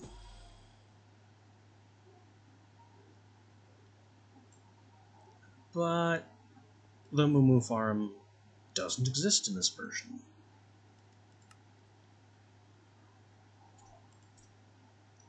Earth elementals supposedly found slumbering deep within caves. I've never seen one underground. Extreme resistance to physical damage and a high health pool. I have seen neither of these. Their attacks force the target to focus on them, and they will try to bounce from target to target, so they attempt to collect aggro. That's probably their only decent quality.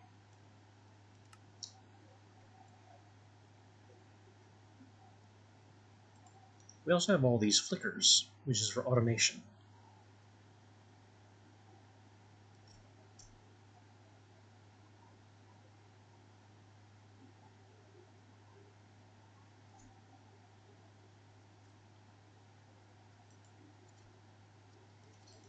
Flickers can be generated by creating a flicker lure and having an armor chest piece that has the flicker lure property.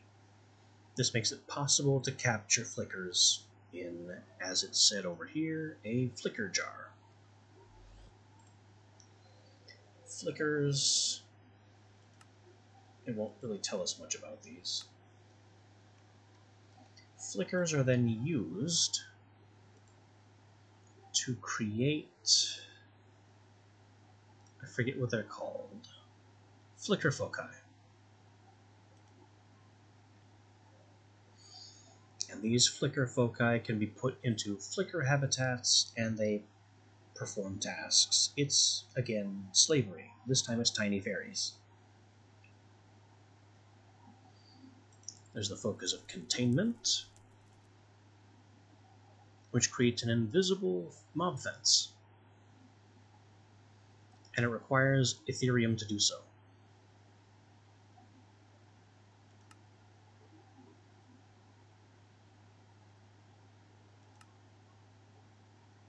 So the fact that most of these require Ethereum our batteries is what makes a lot of them not worth using. I mean, you could power them with light fairly easily, but it's just another step of the infrastructure to run them. Item transport is one of the most useful and the most complicated,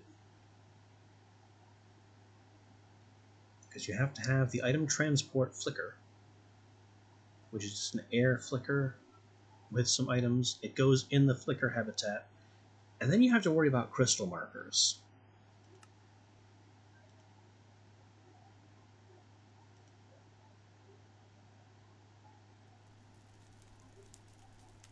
Crystal markers...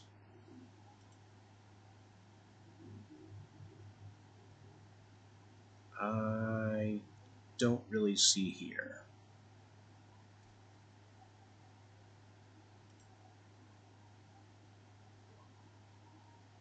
Are they considered items?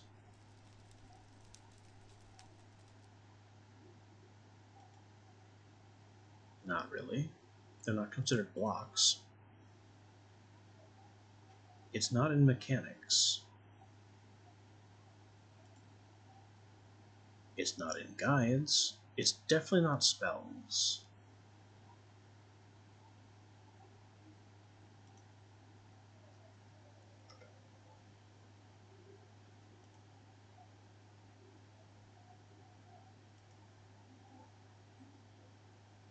So the caster is real.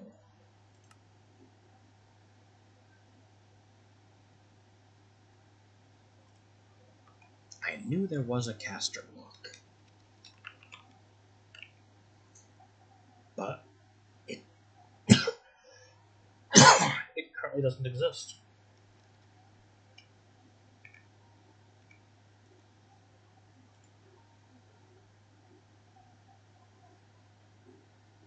There's also the caster rune that you walk over.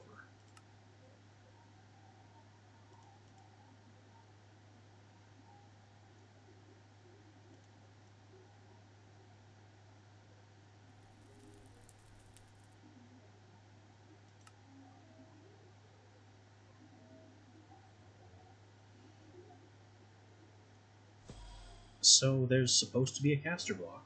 I remember that correctly. That can be used to passively cast spells for you.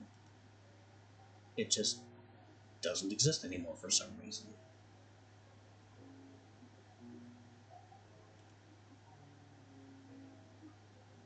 Flicker habitat, flicker focus, flicker jar.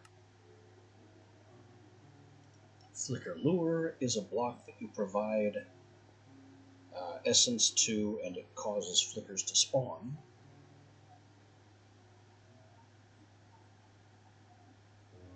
The type of flicker is dependent on the biome. That's just waiting. You can get any kind of flicker from a flicker lure anywhere, but the type for your biome will be more common.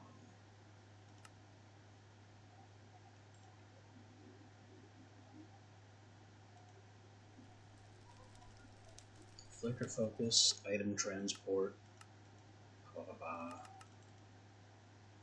Crystal markers, we're still looking for those.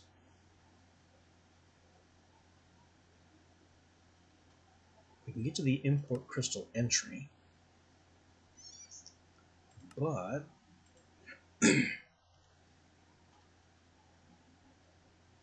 there, found them. Crystal markers are used to configure the item transport flicker focus. The only thing you can really configure about them is which crystals you place, and then you can use a Magitech staff to set priority. So it begins with the import crystal. Any inventory with an import crystal on it, the flickers will take from. They can't have a priority level because stuff is being pulled from them. The export crystal things that come out of an import crystal go into the export crystal. So the bare minimum system would be one import and one export, and the flicker would just move things from the import chest to the export chest. If you had multiple export crystals, you could rearrange them by priority. So it would set which one to fill first. Mimic export. This is an upgraded export, and it only exports into the attached inventory if the inventory already contains that item. So if you have a chest full of, I don't know, oak saplings, a mimic export, and an export, with the mimic export on the sapling chest, then only oak saplings will go into the mimic export chest, and everything else will go to the export crystal chest, assuming the mimic export crystal has a lower priority, or a higher priority, whichever. I don't really remember whether it's high or low. Some experimentation could figure that out. Set export. It's like Mimic Export, but instead of being automatically configured by the attached chest, you have to manually set in the crystals GUI what is valid for that inventory.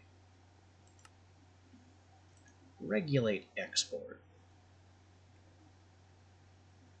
It is a set export in that you have to set in the GUI, and you can configure how many through the GUI. Regulate bidirectional.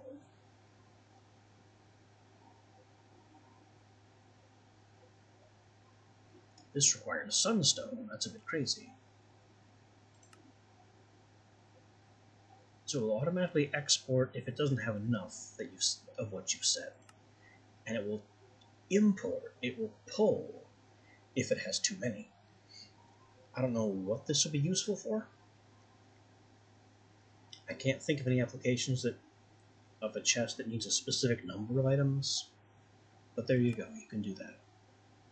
Set import is like import, but it'll only take what you've configured. Final export is simply a failsafe. If you have an import crystal that's taking things, and your export crystals are configured so that there are some items that have nowhere to go, final export is where they go. And these always have the highest priority number, so this one is checked last.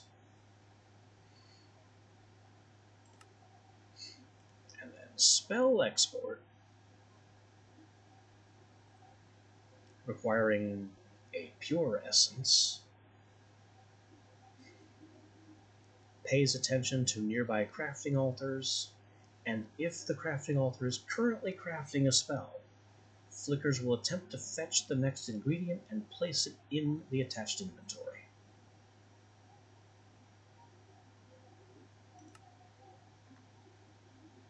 So with import crystals, basically everywhere, and a spell export crystal,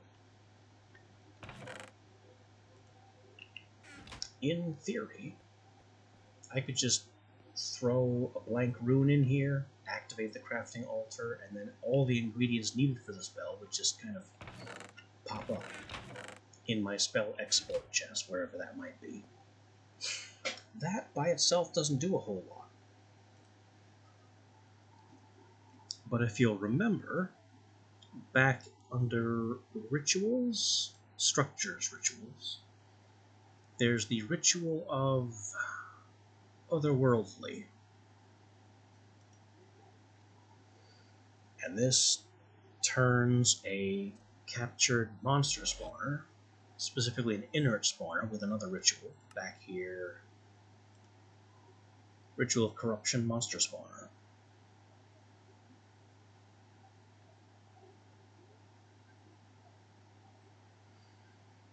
This allows you to steal a spawner and disables it so you get an inert spawner,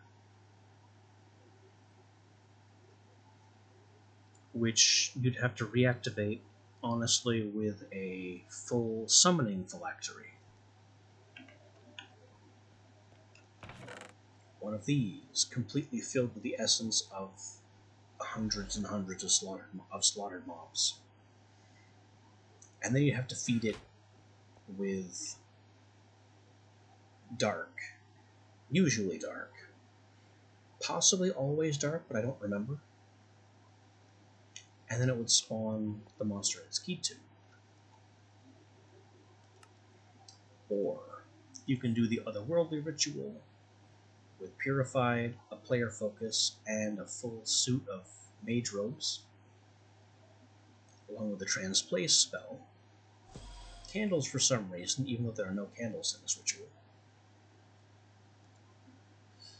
And that creates a fake player.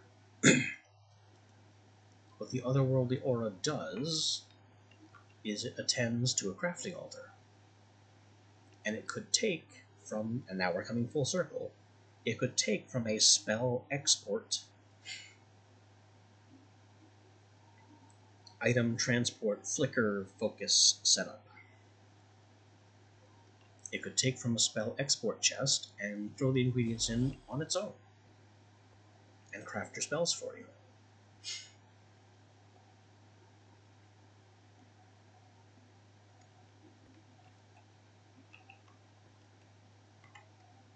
So automated spell crafting is possible. It's difficult to get into, expensive to maintain, because the otherworldly aura must be fed with... It must be fed with battery power again. But you could do it.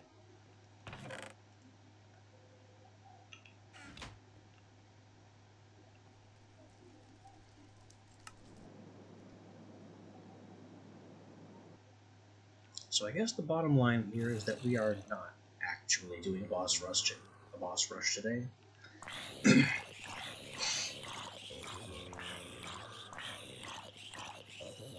Because we are not able to actually kill the boss, either of the bosses that we haven't fought yet.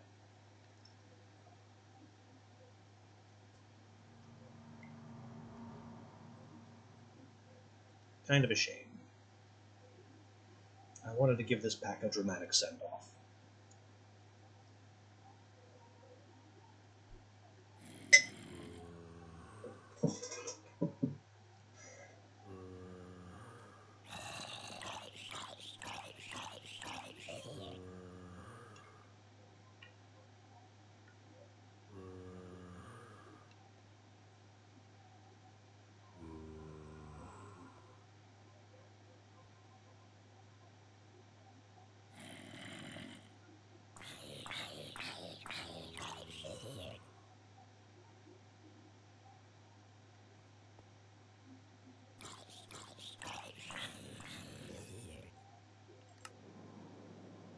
So, that aside, since I'm not interested in mindlessly grinding magic levels until we can get to the point where we fight those bosses, I think we're pretty much done here. There's maybe one other major accomplishment I can think of, and it would really be kind of a waste to do at this point. We simply don't need it.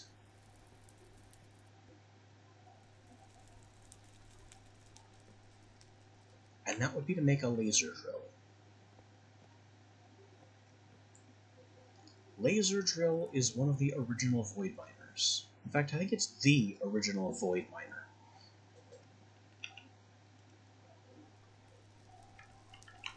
Buildcraft has the quarry.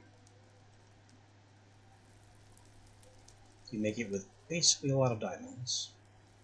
Feed it Buildcraft power, and then assign it a way to extract the blocks it breaks.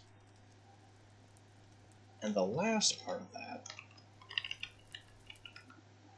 is landmarks,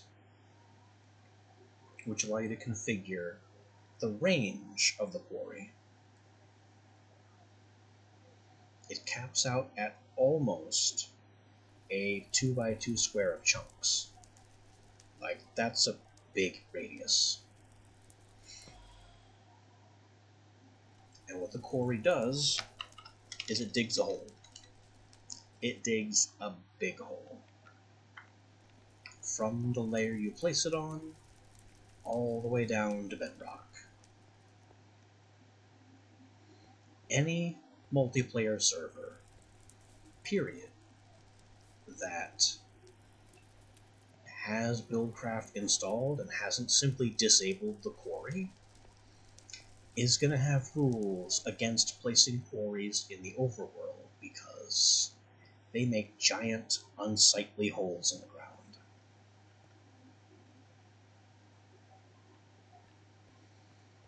And what the quarry does is it extracts literally every block. Every stone, every cobblestone, every dirt and gravel, every ore in its vicinity. And you need to have a way to extract and store and filter those, which is more Buildcraft piping. But in this way, you can tear up the world and mine everything.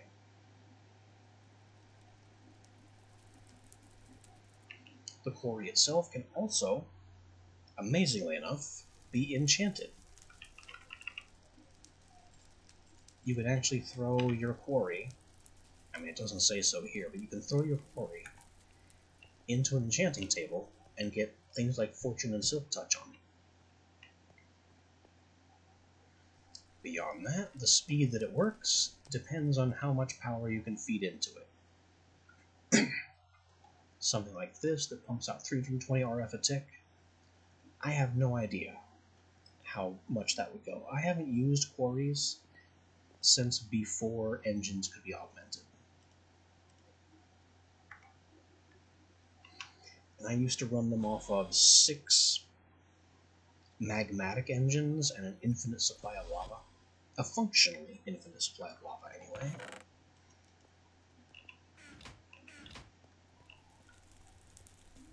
And they would just drill and drill.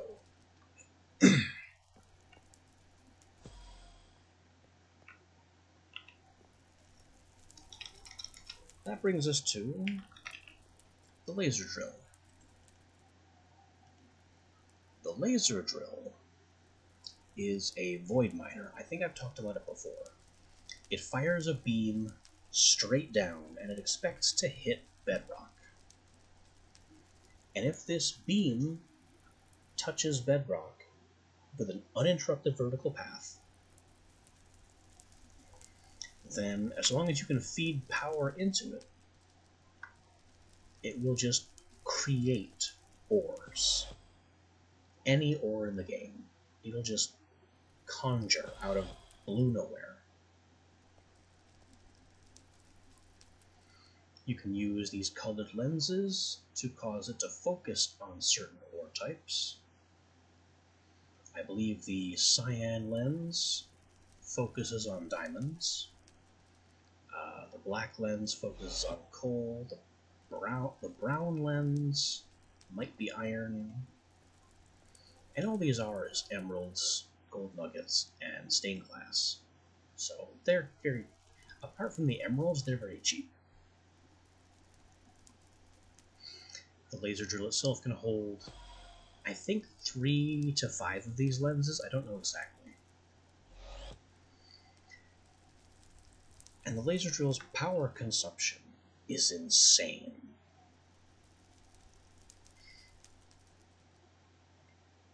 So insane that you can't just put a wire on it and have it draw power that way. That doesn't work. And that's also the challenge of building it. Because while I have the capability of making all of these things, in order to actually run the laser drill, you require laser drill precharger. It can take up to 4 of these. You connect you just place the precharger next to the laser drill with a 1-block gap and wire your power into the precharger. And the precharger will power the laser drill. The problem with the prechargers is this item.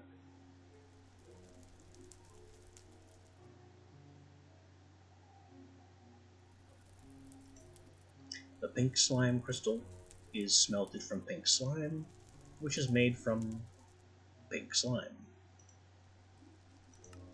So, what the hell is pink slime?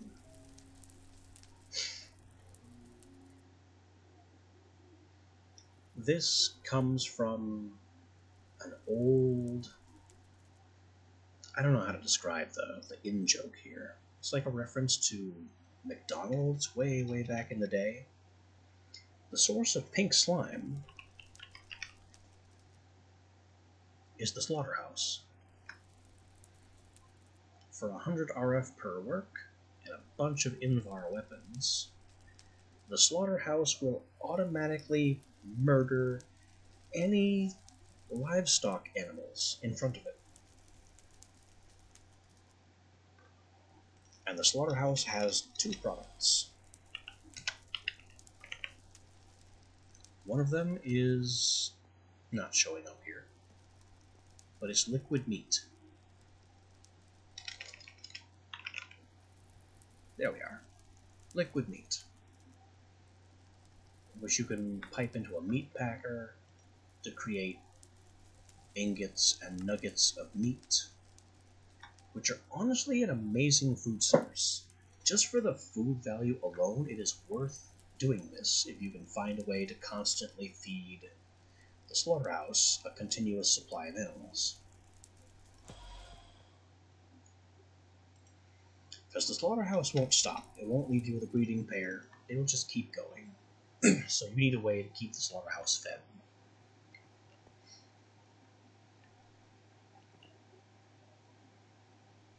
Usually I have a mod in that allows you to create monster spawners. I did not install anything of that nature this time. But the slaughterhouse produces liquid meat primarily, and pink slime in trace amounts. You need a way to split the liquid meat from the pink slime, because they both come through the same pipe. Grind your way up to a full bucket of pink slime. Place the bucket. It will then turn into a pink slime monster. Just a tiny slime that happens to be pink, which you then kill and get the pink slime ball. Craft the pink slime balls into slime blocks, smelt them into slime crystals, and now you can talk laser drill prechargers. And with laser drill precharger, 1 to 4 of them, a laser drill, and a truly insane supply of power, which this thing is insufficient.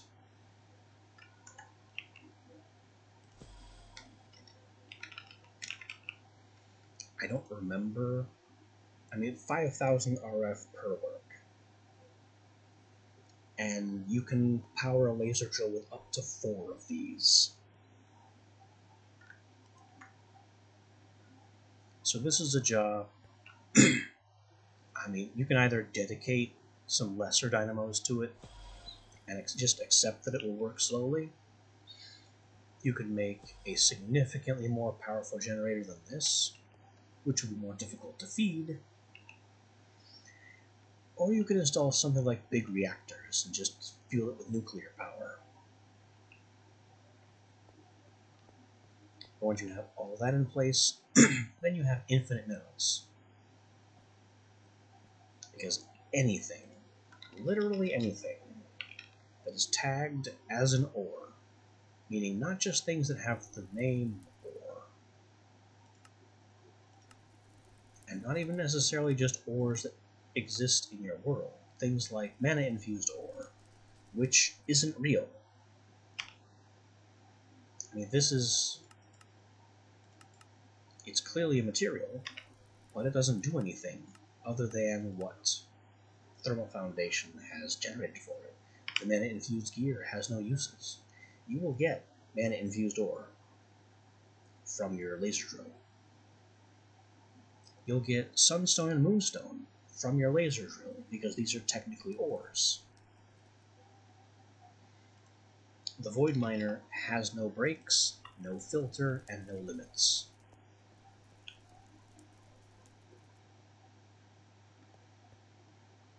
Which makes it a hilarious endgame project. Or if it's the first thing you go for, you just become richer than God.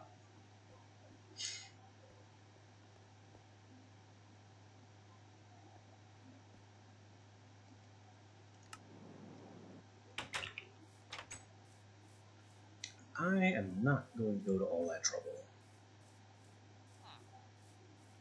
Mostly because I really don't want to bother building a slaughterhouse and trying to find a way to feed it. Even though we were perfectly happy to create a bee disaster.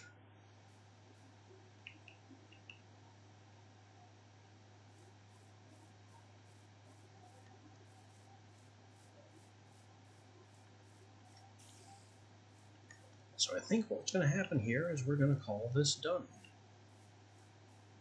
I know this wasn't the longest episode, and it's definitely been disappointing, because we weren't able to do what we set out to do.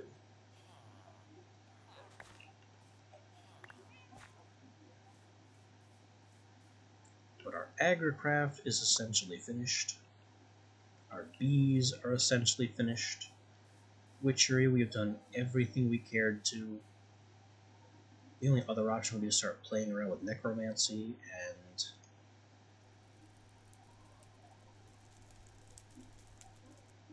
I really don't want to play around with necromancy. It might be funny to try and see if our Fire Guardian can be insta-killed by a Sentinel Fetish. But that's a mystery I am happy to leave unplumbed.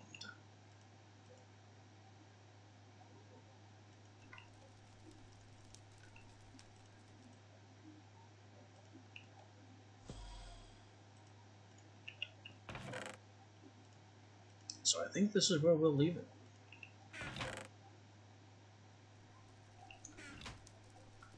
It has certainly been a time. We've advanced in Ars Magica, we've advanced in... and we've done all the witchery. Functionally all the witchery, not completely, but we've already been down that route. Thermal expansion, advanced generators, some mine factory, mostly for our power generation needs. Forestry all over the place. Bees, trees, everything but butterflies. Butterflies don't do anything.